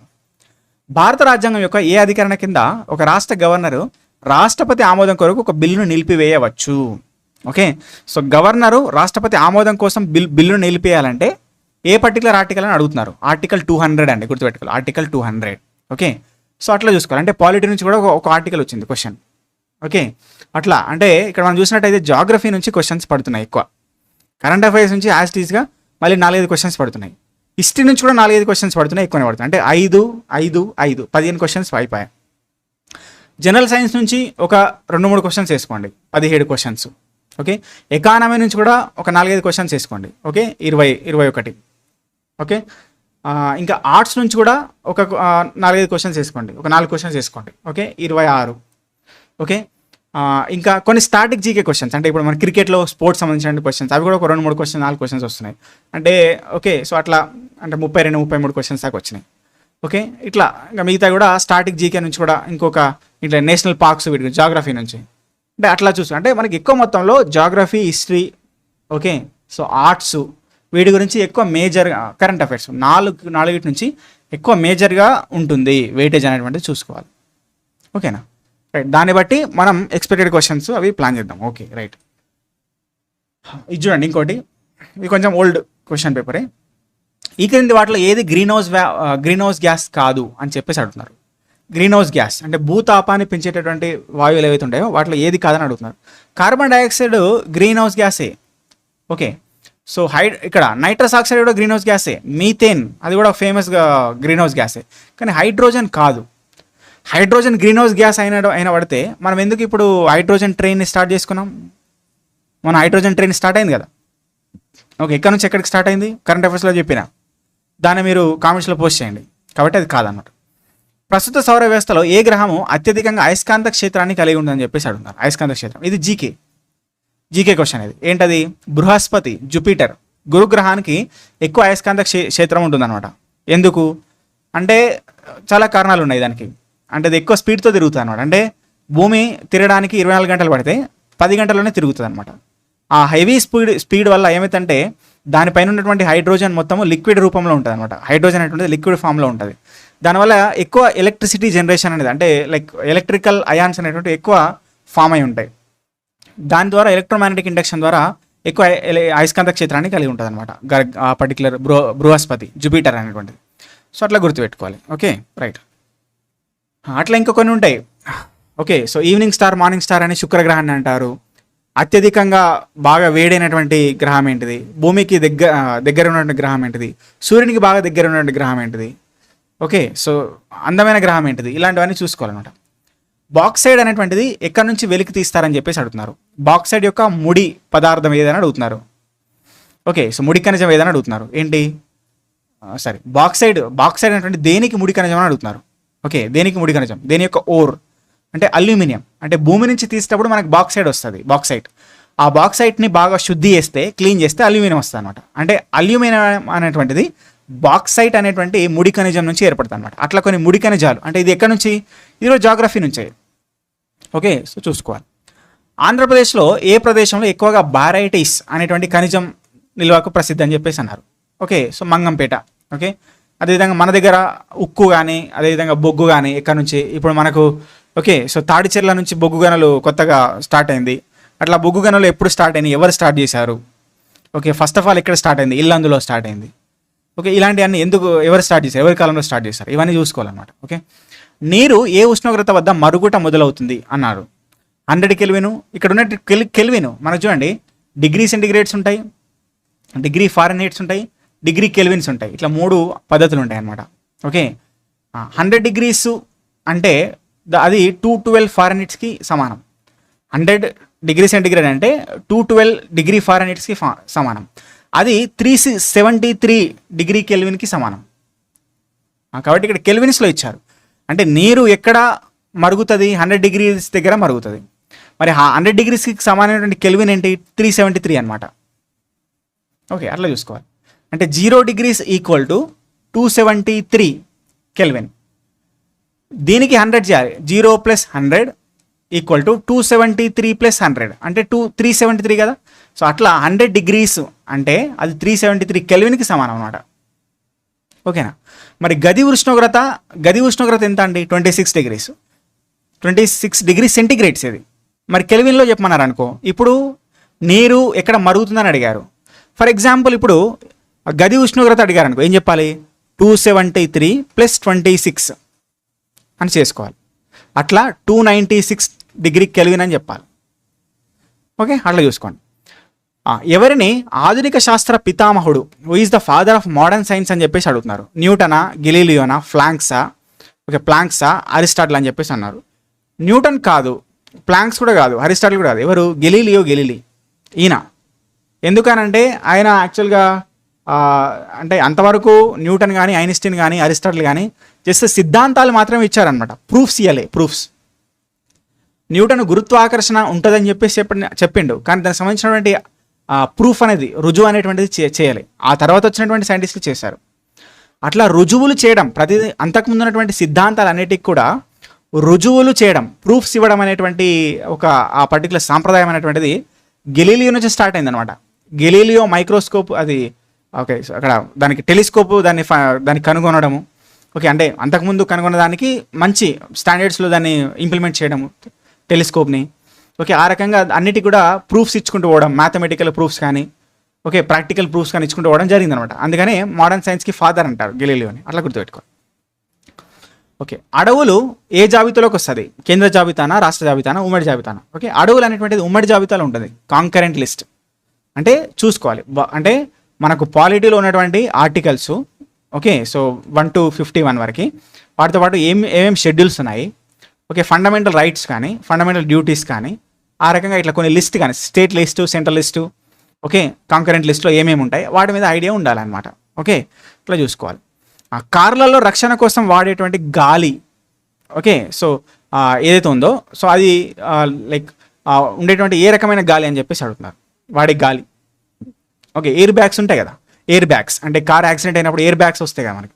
మరి అందులో ఉండేటువంటి ఏంటిది సోడియం ఐజైడ్ అంటాం. సోడియం అజైడ్ అనేటువంటిది, సోడియం అజైడ్ అనేటువంటిది మనకి ఎయిర్ బ్యాగ్స్లో ఉండేది అనమాట. అట్లా మరి ఇప్పుడు రీసెంట్గా ఏరోప్లేన్స్ అనేటువంటి కుప్పగూలడం, రీసెంట్గా ఏరోప్లేన్స్ ప్రమాదాలకు గురవడం చూసినాం. అందులో బ్లాక్ బాక్స్ అనేటువంటి టెక్నాలజీ అనేటువంటిది న్యూస్లో ఉంది. ఆ బ్లాక్ బాక్స్లో ఏమేమి ఉంటుంది, ఏం చెప్తుంది, అలాంటివన్నీ కూడా చూసుకోవాలి. దేంతో తయారవుతుంది అనేటువంటివి చూసుకోవాలన్నమాట. అట్లా ఓకే. నెక్స్ట్ రిజర్వ్ బ్యాంక్ యొక్క విధి. Okay, so which of the following not the duty of the reserve bank అని చెప్పేసి అన్నారు. బ్యాంకర్ల బ్యాంక్ ఇది కరెక్టే, బ్యాంకర్ల యొక్క బ్యాంకు. ఇప్పుడున్నటువంటి ఎస్బీఐ కానీ యూనియన్ బ్యాంక్ కానీ వాటి యొక్క బ్యాంక్ ఏంటి, వాటి యొక్క బ్యాంక్ ఏంటిది రిజర్వ్ బ్యాంక్. అంటే ఫండ్స్ అనేటువంటివి ఇప్పుడున్నటువంటి బ్యాంక్స్ నుంచి ఏ బ్యాంక్ నుంచి వస్తాయి, రిజర్వ్ బ్యాంక్ నుంచి వస్తాయి కాబట్టి దాన్ని బ్యాంకర్ల యొక్క బ్యాంక్ అంటాం. కరెన్సీ నోట్లను జారీ చేసేటువంటి అధికారం ఎవరికి ఉంది, ఆర్బీఐకి ఉంది. విదేశీ మారక ద్రవ్యం అంటే ఫారెన్ ఎక్స్చేంజ్ మనీకి, ఫారెక్స్ మనీకి కూడా దాని యొక్క చూసుకోవడం, మేనేజ్ చేయడం అనేటువంటిది ఎవరికి ఉంది, ఆర్బీఐకే ఉంటుంది అనమాట. కానీ సాధారణ రుణాలు అనేటువంటివి బ్యాంక్స్ ఇస్తాయి మనకు. ఓకే, కాబట్టి ఆర్బీఐ ఇయ్యదు, బ్యాంక్స్ ఇస్తుంది. ఇక్కడ ఉన్నటువంటి బ్యాంక్స్కి లోన్స్ ఇచ్చేది ఎవరు, రుణాలు ఇచ్చేది ఎవరు అంటే ఆర్బీఐ అనమాట. ఆర్బీఐ కానీ నాబార్డ్ కానీ ఇలాంటివి. ఓకే, భారతదేశంలో మొట్టమొదటిగా ఎలక్ట్రానిక్ ఓటింగ్ యంత్రాలను ఉపయోగించిన రాష్ట్రం ఇది కేరళ. ఇది ఆల్రెడీ చెప్పిన 1982 చూసుకోవాలి. ఇండియాలో తలసరి ఆదాయం తక్కువ ఎందుకు అని చెప్పేసి అడుగుతున్నారు. తలసరి ఆదాయం ఓకే, అంటే తలసరి ఆదాయం అంటే ఏంటి, జాతీయ ఆదాయాన్ని జనాభాతో భాగిస్తే okay, total national income by population అది తలసరి ఆదాయం. మరి తలసరి ఆదాయం తక్కువ ఉంటే ఎప్పుడు తక్కువ ఉంటుంది, జనాభా ఎక్కువ ఉంటే తలసరి ఆదాయం తక్కువ ఉంటుంది. ఓకే, కాబట్టి జనాభా పెరుగుదల అనేటువంటిది ఇంపార్టెంట్ ఆన్సర్ ఇక్కడ. అట్లా కాకుండా ఇక్కడ ఆదాయ అసమానతలు అని కూడా చెప్పొచ్చు. ఆదాయ అసమానతలు అంటే ఒకడు ఎక్కువ సంపాదించిన, అంటే ఒకరి చేతిలో ఒకడు భూస్వామి ఉన్నాడు అనుకోండి, మొత్తం 100 ఎకరాలు 200 ఎకరాలు వాని చేతిలో ఉందనుకోండి, వానికి ఆదాయాన్ని పెంపొందించుకోవడానికి ఎక్కువ అవకాశం ఉంటుంది. ఓకే, ఒకడు పేదోడు ఉంటే పాపం ఎంతసేపు వాడు పేదరికంలోనే మునుగు తేలుతాడు అనమాట. అంటే పేదరికం ఉంటే తినడానికి తిండి ఉండదు, మంచి పోషక పదార్థాలు తీసుకోడు, దానివల్ల రోగాలు వస్తాయి, దానికోసం హాస్పిటల్ కదా తిరుగుతాడు, అదే పని మీద ఉంటాడు అనమాట. అంతేగాని సంపాదించుకోవడానికి సోర్స్ ఉండదు, అంత అవకాశం ఉండదు, అంత ఎబిలిటీ ఉండదు అనమాట. సో ఆ రకంగా ఆదాయ అసమానతలు జనాభా పెరుగుదల ఈ రెండు కూడా తలసరి ఆదాయం తక్కువ ఉండడానికి కారణాలు అనమాట. ఓకే, సో అట్లా చూసుకోవాలి. ఓకే, ప్రపంచంలో 3వ అతిపెద్ద టెలికమ్యూనికేషన్ నెట్వర్క్ కలిగి ఉన్నటువంటి రాష్ట్రం ఏదైనా అడుగుతున్నారు, దేశం ఏదైనా అడుగుతున్నారు. ఇండియా అండి. ఇండియాలో అతిపెద్ద టెలికమ్యూనికేషన్ వ్యవస్థ ఉంది ఈనాటికి కూడా. అంటే మన దగ్గర ఉన్నటువంటి జియో కానీ, భారతీ ఎయిర్టెల్ కానీ, బిఎస్ఎన్ఎల్ కానీ ఇవన్నీ అతిపెద్ద టెలికమ్యూనికేషన్ నెట్వర్క్ అనమాట మన దగ్గర. Okay right. ఇక్కడ ఓకే, ఇంటర్నెట్కి సంబంధించినటువంటి దాని యొక్క ప్రోగ్రెస్లో మనం కొంచెం అండర్ డెవలప్ అయి ఉన్నాం. టెలికమ్యూనికేషన్ వ్యవస్థలో మాత్రం అన్ని దేశాల కంటే ఎక్కువ ఫాస్ట్ ఉన్నాం అనమాట. Okay, NCC day is celebrated in which of the following dates అని చెప్పేసి అన్నారు. NCC National Cadet Corps. Okay, NCC day అనేటువంటిది నవంబర్లో 4వ ఆదివారం జరుపుకుంటాం మనం. 4వ ఆదివారం చూసుకోవాలి. ఓకే, అరవింద్ కేజ్రీవాల్ ఢిల్లీ ముఖ్యమంత్రిగా ఎప్పుడు రాజీనామా చేశారు, ఇది ఇది కరెంట్ అఫైర్స్ క్వశ్చన్. ఇది కరెంట్ అఫైర్స్ అంతేం ఇంపార్టెంట్ కాదు. ఓకే, సో కాబట్టి చూడండి, ఎన్సీసీ డే ఇది జనరల్ నాలెడ్జ్ అని చెప్పొచ్చు. ఓకే, అతిపెద్ద టెలికమ్యూనికేషన్ నెట్వర్క్, ఇది కూడా జనరల్ నాలెడ్జ్. ఓకే, తలసరి ఆదాయం తక్కువ ఎందుకన్నారు, ఇది ఎకానమీ. ఓకే, ఓటింగ్ యంత్రం ఫస్ట్ టైం యూజ్ చేసింది కేరళ, అంటే ఇది కూడా జీకే అనమాట. జీకే. ఓకే, రిజర్వ్ బ్యాంక్ గురించి అడిగారు, అంటే ఎకానమీ. అంటే దీని నుంచి క్వశ్చన్స్ ఎకానమీ నుంచి పడినాయి ఎక్కువ, చూసుకోండి, ఎకానమీ నుంచి పడినాయి. ఓకే, సో అట్లా చూసుకోవచ్చు. ఆరోగ్య శాఖ మాస్యులు ఎవరని చెప్పేసి అడుగుతున్నారు. ప్రస్తుతం ఎవరున్నారు, జేపీ నడ్డా. అప్పట్లో ఎవరో కానీ ఇప్పుడైతే జేపీ నడ్డా చూసుకోవచ్చు. ఓకే, రైల్వే బడ్జెట్ను 26 ఫిబ్రవరి 2013 పార్లమెంట్లో ప్రవేశపెట్టింది ఎవరైనా అడుగుతున్నారు. ఓకే, అంటే ఇది కొంచెం పాత పేపర్ అనుకుంటా, 2013 అంటే కరెంట్ అఫైర్స్ క్వశ్చన్ ఇది. ఓకే, కానీ ఈ రైల్వే బడ్జెట్ సంబంధించి కొంత కాన్సెప్ట్ ఉన్నది మనకు. అంటే 1924లో railway budget, okay, so railway budget అదేవిధంగా సాధారణ బడ్జెట్ అంటే జనరల్ బడ్జెట్, రైల్వే బడ్జెట్ని సపరేట్ చేశారనమాట. అంటే రైల్వే బడ్జెట్ని సపరేట్గా బడ్జెట్ల రూపంలో చూపించేవారు అనమాట. అంటే మనకున్నటువంటి జనరల్ బడ్జెట్లో మనకు ప్రతి సంవత్సరం బడ్జెట్ వస్తుంది కదా, ఆ బడ్జెట్లో రైల్వేకి సంబంధించినటువంటి లెక్కలు ఉండేటువంటివి కాదనమాట. అదే ఆ సాంప్రదాయము బ్రిటిష్ యొక్క పరిపాలనా కాలంలో 1924లో అక్వర్త్ కమిటీ, ఇక్కడ ఏమంటాము అక్వర్త్ కమిటీ వాళ్ళు సూచిస్తే వాళ్ళు సాధారణ బడ్జెట్ నుంచి రైల్వే బడ్జెట్ని విడదీశారు అప్పుడు 1924లో. మళ్ళా 2017లో ఏం చేశారు, రైల్వే బడ్జెట్ని జనరల్ బడ్జెట్తో కలిపేశారు, మళ్ళీ మొత్తం ఒకటే బడ్జెట్ చేశారు. దీనికి ఏ కమిటీ అంటే వివేక్ దెబ్రాయ్ కమిటీ సూచిస్తే మళ్ళీ 2017లో కలిపేశారు మళ్ళీ బీజేపీ గవర్నమెంట్. సో అట్లా ఇంపార్టెంట్. వివేక్ దెబ్రాయ్ గారు రీసెంట్గా చనిపోయారు కూడా. మరి ఈ క్వశ్చన్ పేపరు ఆ ఎగ్జామినర్ కంట్లో పడితే, సో దీనికి సంబంధించినటువంటి కరెంట్ అఫైర్స్ ఇప్పుడు వివేక్ దెబ్రాయ్ రీసెంట్గా చనిపోవడం కానీ, ఓకే, సో ఈ క్వశ్చన్ ఇవ్వాలి అనిపిస్తే, అంటే యాజ్ ఇట్ ఈజ్ ఆ క్వశ్చన్ కాకపోయినా దానికి సంబంధం ఉన్న క్వశ్చన్స్ వేరే ఇవ్వాలనిపిస్తే ఇట్లా క్వశ్చన్ ఫామ్ చేయొచ్చు అనమాట. అట్లా that's what the way of questioning. Okay, అట్లా నేను కూడా ప్రతి క్వశ్చన్ ఏదైతే ప్రిపేర్ చేసేటప్పుడు అట్లా దృష్టిలో పెట్టుకొని చేస్తా, బాగా దాన్ని గమనించి. నేను ఇప్పుడు మీకు వాట్సాప్ ఛానల్లో కానీ లేకపోతే మన వీడియోస్లో ఇస్తున్న క్వశ్చన్స్ కూడా అట్లా బాగా దాన్ని కింద మీద ఆలోచించి ఇచ్చేటువంటి క్వశ్చన్స్ అనమాట. ఓకే, అట్లా చూసుకోవాలి. 1857 సంవత్సరంలో స్వతంత్ర పోరాటం, భారత స్వతంత్ర పోరాటం అనేటువంటిది ఎక్కడ స్టార్ట్ అయింది, మే నెలలో ఎక్కడ స్టార్ట్ అయిందని అడుగుతున్నారు. 1857 రివాల్ట్ అనేటువంటిది ఫస్ట్ ఆఫ్ ఆల్ ఎక్కడ స్టార్ట్ అయింది, మీరట్లో స్టార్ట్ అయిందని చెప్తాం కదా, మీరట్, అది చూసుకోవాలండి. ఇది ఇంపార్టెంట్ క్వశ్చన్. 1857 రివాల్ట్ అనేటువంటిది ఏ ప్రాంతాల్లో స్టార్ట్ అయింది, ఝాన్సీ నుంచి ఎవరు, మీరట్ నుంచి ఎవరు, ఓకే, ఢిల్లీ నుంచి ఎవరు, ఓకే, సో ఇవన్నీ కాన్పూర్ నుంచి ఎవరు, ఇవన్నీ కూడా చూసుకోవాలండి. ఇది చాలా చాలా ఇంపార్టెంట్ క్వశ్చన్. 1857 రివాల్ట్ గురించి ఖచ్చితంగా ఒక క్వశ్చన్ ఉంటుంది, చూసుకోవాలి. రైట్. భారతీయులలో జాతీయవాదాన్ని, ఆత్మవిశ్వాసాన్ని చికాగోలో జరిగినటువంటి ప్రపంచ మతాల పార్లమెంట్లో ఎవరు ప్రేరేపించారు అని అడుగుతున్నారు. ఓకే, సో ప్రపంచ మత మత సభలు అనేటువంటి దాని గురించి మనకు అది క్వశ్చన్ రాగానే మనం గుర్తుపెట్టుకోవాలి. స్వామి వివేకానంద 1892లో విశ్వ మత సభలు అని చెప్పేసి అంట, విశ్వ మత సభలో ప్రసంగించారు అక్కడ. ఓకే, సో అది గుర్తుపెట్టుకోవాలి. ఈశాన్య మరియు ఉత్తర భారత రాష్ట్రాల్లో చాలా వరకు వరదలు ఏ నదుల వల్ల వస్తాయి అని అడుగుతున్నారు.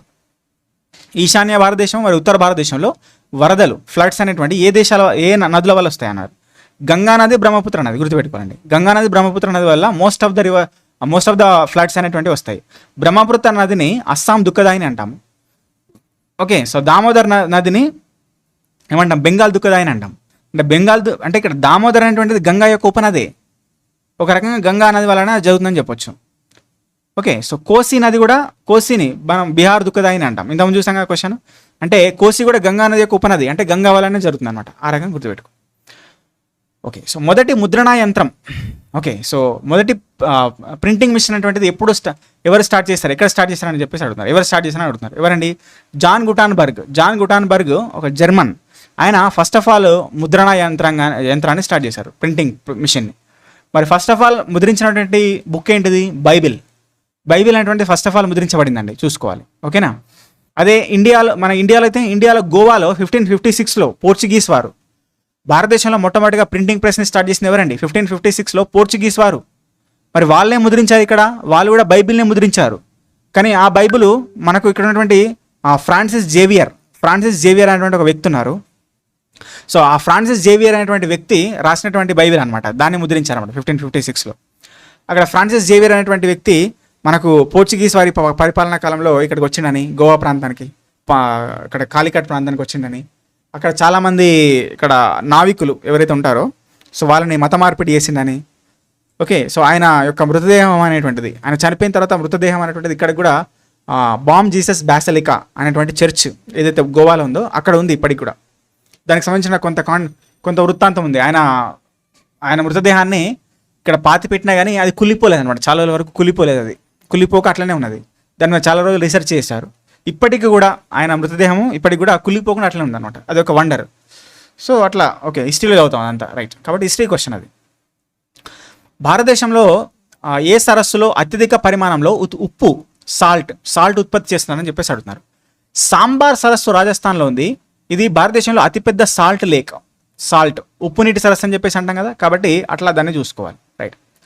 1951 సంవత్సరంలో మొదటి ఆసియా క్రీడలు, ఓకే, సో ఇది ఇంపార్టెంట్ అండి, ఇది ఎక్స్పెక్టెడ్ క్వశ్చన్. ఇప్పుడు ఆసియా క్రీడలు జరగనున్నాయి ఇప్పుడు జపాన్లో. ఓకే కాబట్టి సో ఇది కూడా మనకి ఇప్పుడు సెప్టెంబర్ మంత్లో జరగనున్నాయి. సెప్టెంబర్ 15 to 30 జరుగుతాయి ఏషియా క్రీడలు. ఓకే, కాబట్టి ఫస్ట్ ఆఫ్ ఆల్ జరిగింది ఎక్కడ అంటే భారతదేశంలో, చూసుకోవాలి, రైట్. 1951లో. ఓకే, అమెరికా నుంచి ఐరోపా మరియు ఆఫ్రికాలను వేరు చేసే సముద్రం ఏంటిది? ఓకే, మనం ఇక్కడ మనం వరల్డ్ జాగ్రఫీ చూసినట్టయితే, వరల్డ్ మ్యాప్ చూసినట్టయితే, ఇటుపక్క అమెరికా, ఇది యూరప్, ఈ ప్రాంతాన్ని విడదీసేటువంటి సముద్రాన్ని ఏమంటాము? అట్లాంటిక్ మహాసముద్రం. ఓకే, ఆఫ్రికాని, ఐరోపాని, అమెరికాని, ఈ మూడింటిని వేరు చేసేటటువంటి సముద్రం ఏంటండి? అట్లాంటిక్ సముద్రం. అట్లా చూసుకోవాలన్నమాట. జాగ్రఫీ, అది జాగ్రఫీ, వరల్డ్ జాగ్రఫీ. భారతదేశంలో అతి పొడవైనటువంటి జాతీయ రహదారి ఏది? జాతీయ రహదారి ఏంటండి? NH7. కానీ దీని పేరు మారింది ఇప్పుడు, NH44 చేశారు దాన్ని, NH44. ఇక్కడ నుంచి ఎక్కడికి? కశ్మీర్ నుంచి కన్యాకుమారి వరకు భారతదేశంలో ఉన్నటువంటి అతిపెద్ద రహదారి ఇది, జాతీయ రహదారి, నేషనల్ హైవే 44. ఇంతకుముందు నేషనల్ హైవే 7 అంటుండే దాన్ని. Okay, right. Okay, Adolf Hitler ఏ దేశంలో జన్మించారు? ఇది వరల్డ్ హిస్టరీ ఇది. ఓకే, అడాల్ఫ్ హిట్లర్ ఎక్కడ జన్మించారు? ఆస్ట్రియాలో జన్మించారు అనమాట. ఓకే, భూకంపాలను అధ్యయనం చేసే శాస్త్రాన్ని ఏమంటారు? సిస్మాలజీ అంటారు, సిస్మాలజీ. ఓకే, భూకంపాల అధ్యయనం. హిమానీ నదులు లేని ఖండం ఏదని అడుగుతున్నారు. హిమానీ నదులు లేని ఖండం ఆస్ట్రేలియా అండి, ఆస్ట్రేలియా. ఓకే, సో ఎందుకనంటే హిమానీ నదులు ఎక్కడ పుడతాయి, ఎక్కడ ఏర్పడతాయి? అసలు ఏవైతే పర్వతాలు చాలా ఎత్తులో ఉంటాయి కదా, ఎత్తుకున్నప్పుడు ఎత్తు వెళ్ళినా కొద్దీ టెంపరేచర్ తగ్గిపోతుంది, ఉష్ణోగ్రత తగ్గిపోతుంది కాబట్టి అక్కడ ఏర్పడేటువంటి నదులు మంచు నదులుగా ఏర్పడతాయి అనమాట. అవి అంటే ఏ దేశంలో అయితే ఇక్కడ ఉన్నటువంటి ఏదైతే పర్వతాలు చాలా ఎత్తులో ఉంటే, ఇప్పుడు హిమాలయాలు ప్రపంచంలో కల్లా ఎత్తైనటువంటి పర్వతాలు మనకు, కాబట్టి ఎత్తైనటువంటి పర్వతాలు కాబట్టి అక్కడ హిమానీ నదులు ఏర్పడుతున్నాయి మనకు. కానీ ఆస్ట్రేలియాలో ఉన్నటువంటి పర్వతాలు అనేటువంటివి ఎత్తైన పర్వతాలు కావవి. ఓకే, సో జస్ట్ ఒక 5,000 మీటర్ల వరకే ఉన్నాయన్నమాట. కానీ మన దగ్గర 8,000కి సంబంధించినటువంటి ఎవరెస్ట్ మనం చూసినట్టయితే దాదాపు 8,880 అంత ఎత్తులో ఉంది. కాబట్టి మనకు అక్కడ హిమాలయ నదులు ఏర్పడుతున్నాయి. కాబట్టి అట్లా గుర్తుపెట్టుకోవాలి. ఆస్ట్రేలియాలో చాలా ఎత్తైనటువంటి పర్వతాలు లేవు, అందుకని హిమాలయ నదులు ఏర్పడతలేవు. ఓకే, బొగ్గు ఉత్పత్తిలో ప్రథమ స్థానం ఉన్నటువంటి దేశం, బొగ్గు ఉత్పత్తిలో ఫస్ట్ ఆఫ్ ఆల్ చైనా అండి, గుర్తుపెట్టుకోవాలి. First China, next India, next Indonesia గుర్తుపెట్టుకోవాలి. ఇది మళ్ళీ కూడా రావడానికి అవకాశం ఉంటుంది. బొగ్గు అనేటువంటిది న్యూస్లో ఉంది, గుర్తుపెట్టుకోవాలి. China first, India next, Indonesia third. Okay, so broad gauge, భారతదేశంలో బ్రాడ్ గేజ్ రైలు మార్గంలో 2 సమాంతర పట్టాల మధ్య దూరం, ఓకే, 2 పట్టాల మధ్యలో దూరం, 2 రైలు పట్టాల మధ్యలో దూరాన్ని అనుసరించి మనకు broad gauge, narrow gauge, standard gauge అనే ఇట్లా రకరకాలు ఉంటాయండి. ఓకే, సో బ్రాడ్ గేజ్ అంటే 1.676 మీటర్స్ ఉంటుంది అనమాట. ఈ రెండింటికి మధ్య దూరం. మీటర్ గేజ్ ఉంటుంది, మీటర్ గేజ్ అంటే 1 మీటర్ ఉంటుంది అనమాట. 1 మీటర్ ఉంటేనేమో మీటర్ గేజ్ అంటాం. 1.676 మీటర్స్ ఉంటాయి 2 పట్టాల మధ్య, 1.676 మీటర్స్ ఉంటే బ్రాడ్ గేజ్ అంటాం. నారో గేజ్ అంటే 1.732 మీటర్స్ ఉంటే దాన్ని నారో గేజ్ అంటాం. లేదా 1.432 మీటర్స్ ఉంటే దాన్ని స్టాండర్డ్ గేజ్ అంటాం. ఇది గుర్తుపెట్టుకోవాలి, జనరల్ నాలెడ్జ్. ఇది జాగ్రఫీ ప్లస్ జీకే, ఇది జాగ్రఫీ. Okay, right. హరిత విప్లవ పితామహుడు ఎవరు? ఎంఎస్ స్వామినాథన్. జాగ్రఫీ ఇది కూడా. ఓకే, జాగ్రఫీ లేదా ఎకానమీ ఇది. ఓకే, ఇది కాదు, అది కరెంట్లీ నోట్ల యొక్క ముద్రణ, అంటే అది లైక్ అప్పుడు కరెంట్ అఫైర్స్లో. ఓకే, జాతీయ పతాకం యొక్క పొడవు వెడల్పుల నిష్పత్తి, ఇది ఇంపార్టెంట్ అండి. జాతీయ పతాకం యొక్క పొడవుల నిష్పత్తి 2:3 గుర్తుపెట్టుకోవాలి. ఓకే, సో దీని గురించి క్వశ్చన్ రావడానికి అవకాశం ఉంటుందండి. ఇప్పుడు వందే మాతరం గురించి ఎవరు రాశారు, ఎప్పుడు ఆమోదించబడింది? 1896 అని చెప్పిన ఇంతకుముందు. జనగణమన ఏమో 1911లో అని చెప్పిన. ఓకే, రెండింటికి కూడా డేట్స్ ఒకటే అని చెప్పిన. ఓకే, సో వాటి యొక్క ఐఎన్సీ మీటింగ్లో అని గురించి చెప్పిన. ఇవన్నీ చూసుకోవాలండి. ఓకేనా, క్వశ్చన్స్ వస్తాయి. కోలం అనేటువంటి అడవి జాతులను ఎక్కడ గుర్తించవచ్చు అని చెప్పేసి అడుగుతున్నారు. కోలం అనేటువంటి వాళ్ళు ఆంధ్రప్రదేశ్లో ఉంటారు. వీళ్ళు పీవీటీజీఎల్, particularly vulnerable, okay, so tribal groups అంటాం, అంతరించిపోతున్నటువంటి తెగలు అనమాట వీళ్ళు. సో అట్లా చూసుకోవచ్చు. ఓకే, అతిపెద్ద అడవి జంతువుల సంరక్షణ కేంద్రం అనేటువంటి గిర్ అనేటువంటిది భారతదేశంలో ఎక్కడ ఉందని అడుగుతున్నారు. ఎక్కడ ఉంది? ఓకే, సో ఇక్కడ గిర్ అనేటువంటిది గుజరాత్లో ఉంది. గిర్ నేషనల్ పార్క్ అనేటువంటిది గుజరాత్లో ఉంది. జీజీ. ఇక్కడ ఏముంటుంది? ఏషియాటిక్ లైన్ ఉంటుంది. ఆసియా సింహం ఏషియాటిక్ లైన్ ఉంటుంది, చూసుకోవాలి. Okay, right. ప్రపంచంలో భారతదేశం విస్తీర్ణ పరంగా, ఓకే, సో ఏ స్థానంలో ఉందని అడుగుతున్నారు. 7th ప్లేస్లో ఉంది కదా. విస్తీర్ణంలో ఓకే 7వ స్థానంలో ఉంది. ఫస్ట్ ఎవరు? రష్యా. నెక్స్ట్ ఎవరు? కెనడా. నెక్స్ట్ ఎవరు? యుఎస్ఏ. ఓకే, సో అట్లా చూసుకోవాలంట. ఫస్ట్ థర్డ్ ప్లేస్, 3 ప్లేస్లు అవి ఇంపార్టెంట్. ఓకే, మా తెలుగు తల్లికి మల్లెపూ దండ ఎవరు? శంకరంబాడి సుందరాచారి. అదొక రైట్.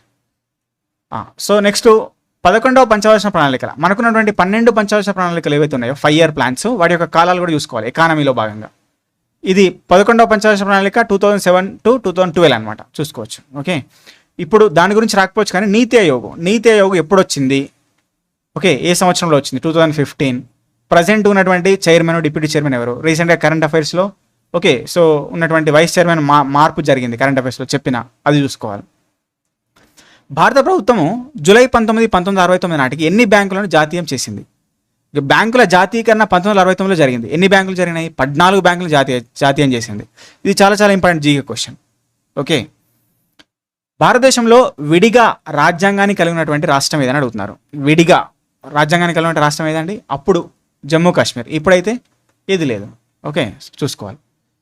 So article 370 రద్దయింది. ఆర్టికల్ 370 రద్దయినాక దానికి సపరేట్ రాజ్యాంగం ఉండేటువంటి హోదా అనేటువంటి పోయిందనమాట. అంటే అది చూసుకోవాలి. నెక్స్ట్, మౌలానా అబుల్ కలాం ఆజాద్ గారి జన్మదిన సందర్భంగా జాతీయ విద్యా దినోత్సవం ఏ రోజు జరుపుకుంటారు?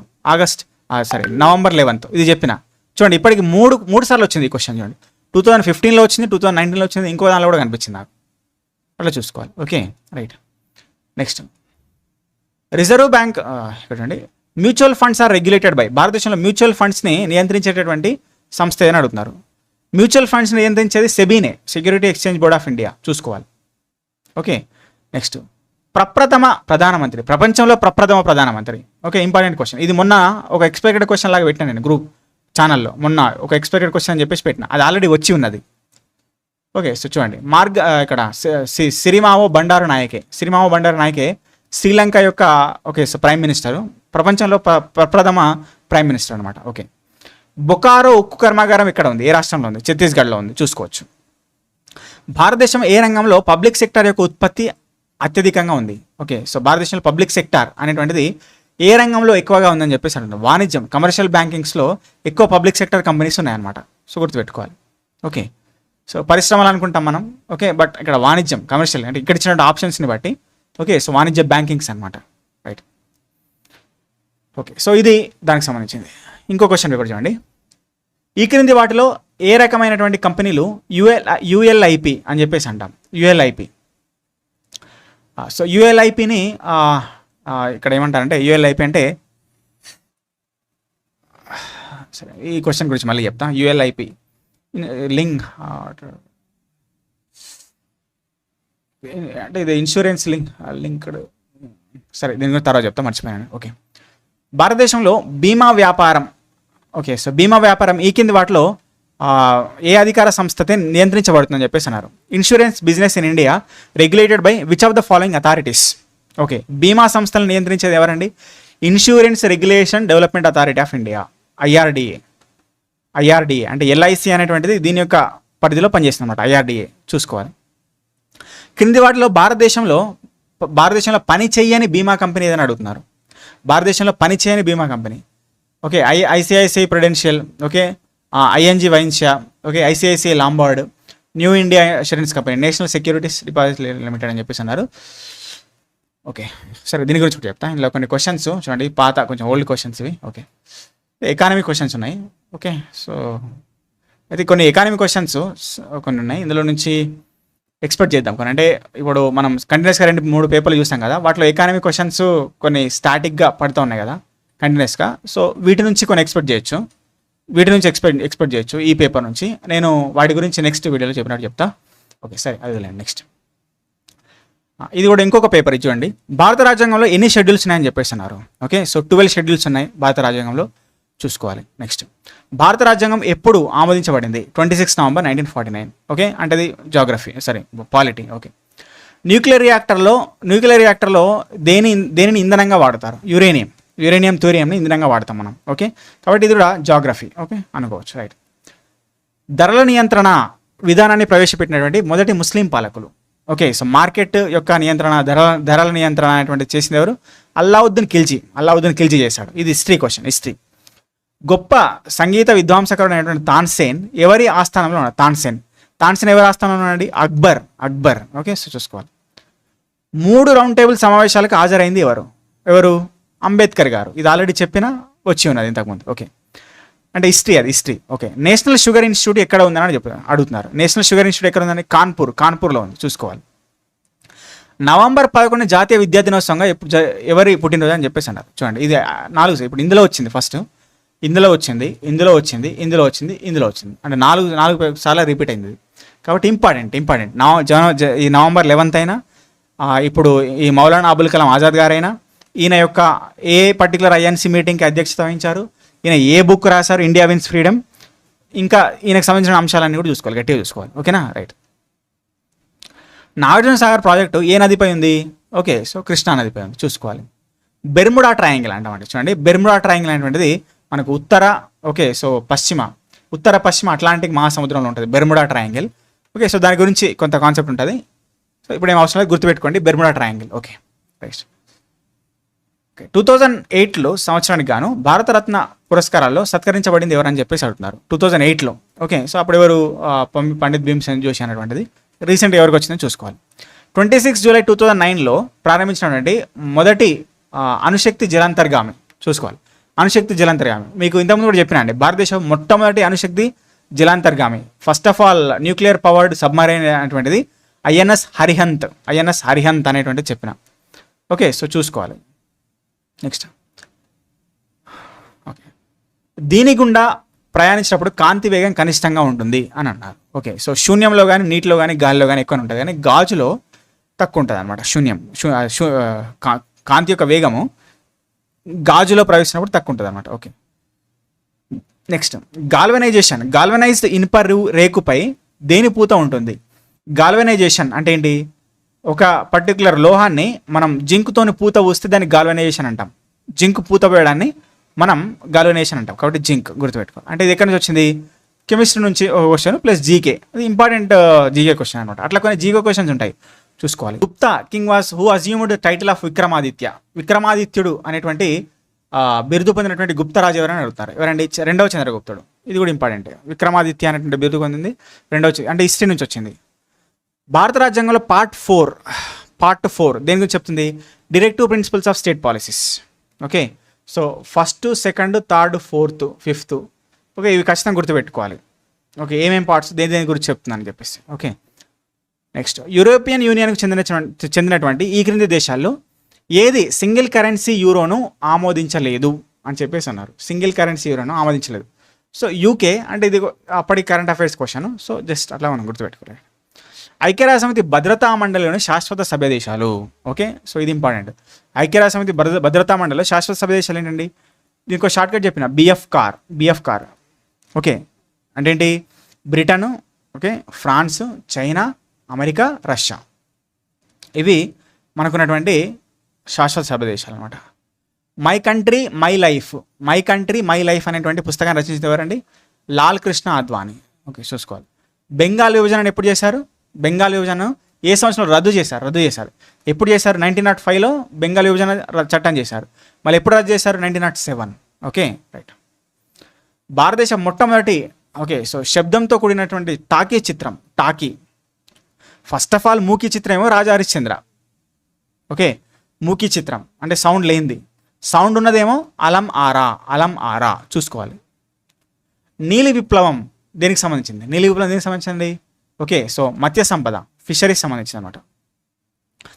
భారతదేశం ఈ క్రింది వాటిలో దేనికి గరిష్టంగా విదేశీ వాణిజ్యం కలిగి ఉంది అని చెప్పేసి అడుగుతున్నారు. విదేశీ వాణిజ్యం ఏ పర్టికులర్ దేశంతో జరుపుతుంది? ఎప్పుడైనా సరే యుఎస్ఏ ఎప్పుడైనా అప్పటికైనా యుఎస్ఏతోనే ఎక్కువ మనకు విదేశీ వాణిజ్యం ఉంటుందన్నమాట. ప్రపంచంలో అత్యంత పట్టణీకరణ చెందినటువంటి దేశం. ఓకే, సో అత్యంత పట్టణీకరణ చెందిన దేశం ఏంటండి? సింగపూర్, చూసుకోవాలి. హెన్లీ పాస్పోర్ట్లో ఫస్ట్ ఉన్నటువంటిది ఇది సింగపూరే. ఓకే, చిన్న తరహా పరిశ్రమలకు అత్యున్నత ఆర్థిక సంస్థ ఏదని చెప్పేసి అడుగుతున్నారు. చిన్న తరహా SIDBI, small industries development bank of India అంటాం, సిడ్బీ. సో అట్లా. సియామ్ అనేటువంటి ప్రాంతం కొత్త పేరు, సియామ్ అనేటువంటిది కరెంట్ అఫైర్స్ అయి ఉండొచ్చు. థాయిలాండ్. ఓకే, సో అంటే థాయిలాండ్ యొక్క పాత పేరు సియామ్ అనమాట. ఓకే, అమీర్ ఖుస్రో యొక్క జన్మస్థలం అడిగారు.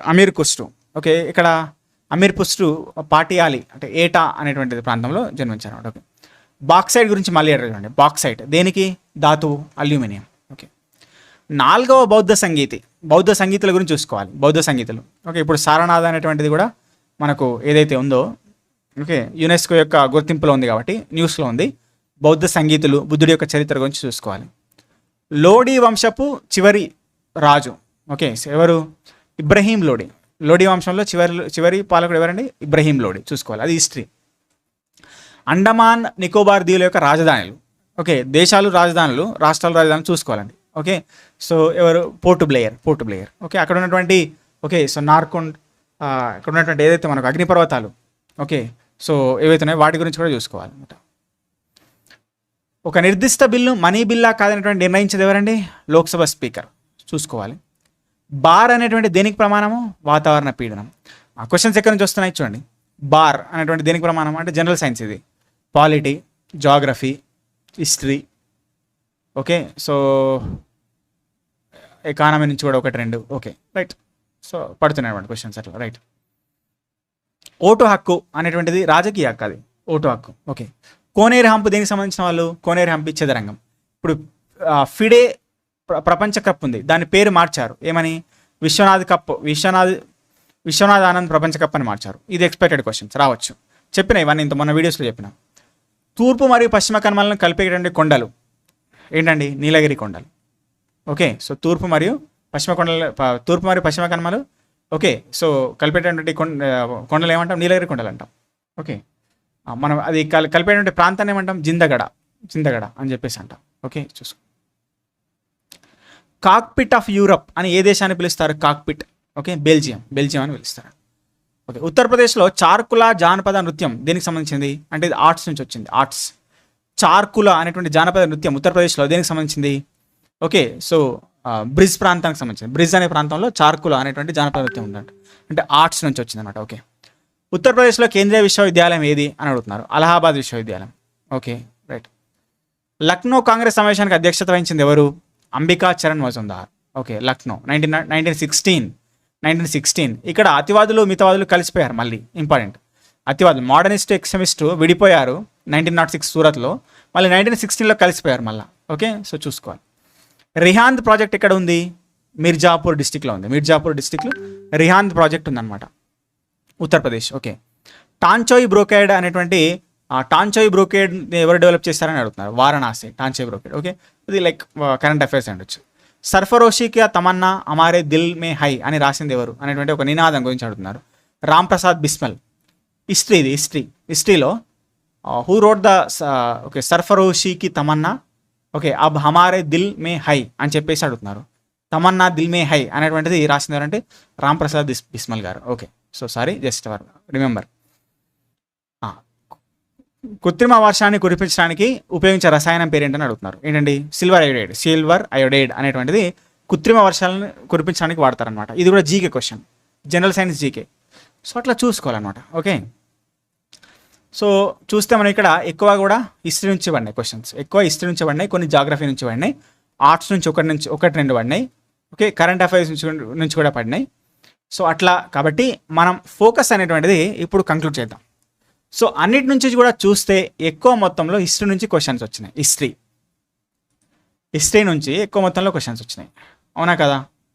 ఓకే, సో ఆ తర్వాత లాస్ట్ టైం ట్రెండ్ చూస్తే మాత్రం జనరల్ సైన్స్ నుంచి క్వశ్చన్స్ వచ్చినాయి. కాబట్టి ఈసారి కూడా రావడానికి అవకాశం ఉండొచ్చేమో, అంటే జనరల్ సైన్స్ కూడా మనం వదలనీకి లేదనమాట. కరెంట్ అఫైర్స్ అయితే కంపల్సరీగా మనం చదవాల్సిందే. పాలిటీలో కూడా ఖచ్చితంగా మనం చూడాల్సిందే. కొన్ని ఆర్ట్స్, ఇంపార్టెంట్ ఆర్ట్స్ కూడా చదవాల్సిందే. ఓకే, అదేవిధంగా కొన్ని కేంద్ర మంత్రులు, రాష్ట్ర మంత్రులు, అధికారులు, పదవులు, వాటి గురించి కూడా చదవాల్సిందే. ఓకే, సో ఇవన్నీ కూడా దీనికి సంబంధించింది. అయితే వీటన్నిటిని బేస్ చేసుకొని ఒక ఓవరాల్ కంక్లూజన్ అనేటువంటిది మన వాట్సాప్ ఛానల్లో పోస్ట్ చేస్తాను. ఇప్పుడు నేను ఈ 4 పేపర్ల నుంచి దేని నుంచి ఎంత వెయిటేజ్ వచ్చిందనే దాని గురించి దేన్ని కాన్సన్ట్రేట్ చేయాలని చెప్పేసి చెప్తా. కాబట్టి అందరూ కూడా మన వాట్సాప్ ఛానల్లో జాయిన్ అవ్వండి. ఫస్ట్ టైం మన ఛానల్ని విజిట్ చేస్తున్న ఛానల్ సబ్స్క్రైబ్ చేసుకోండి. ఓకే, సో ఈ పర్టికులర్ 12 డేస్లో ఖచ్చితంగా మీరు ఆఫీస్ సబార్డినేట్, ప్రాసెసర్ ఎగ్జామ్ మంచిగా రాసి ఉద్యోగం సాధించాలంటే మన ఛానల్ని ఫాలో అవ్వండి. 12 డేస్ చూసిన ప్రతి ఒక్క వీడియోని లైక్ చేయండి, మీ ఫ్రెండ్స్కి షేర్ చేయండి. మీరు ఎక్కువ వ్యూస్ వచ్చేలాగా చేస్తేనే, ఎక్కువ లైక్స్ ఇస్తేనే నేను వీడియోస్ కంటిన్యూ చేస్తా. లేదంటే నాకున్నటువంటి కొంతమంది అభ్యర్థులు ఎవరైతే నా ఛానల్లో నా యాప్లో జాయిన్ అయినారో వాళ్ళకి మాత్రమే కంటెంట్ ఇస్తా, మీకు లైట్ తీసుకుంటా. ఓకే, మీరు ఇచ్చేటువంటి రెస్పాన్స్ మీద ఆధారపడి మాత్రమే వీడియోస్ చేస్తా, గుర్తుపెట్టుకోవాలి. ఓకే రైట్, థ్యాంక్ యూ, జై హింద్.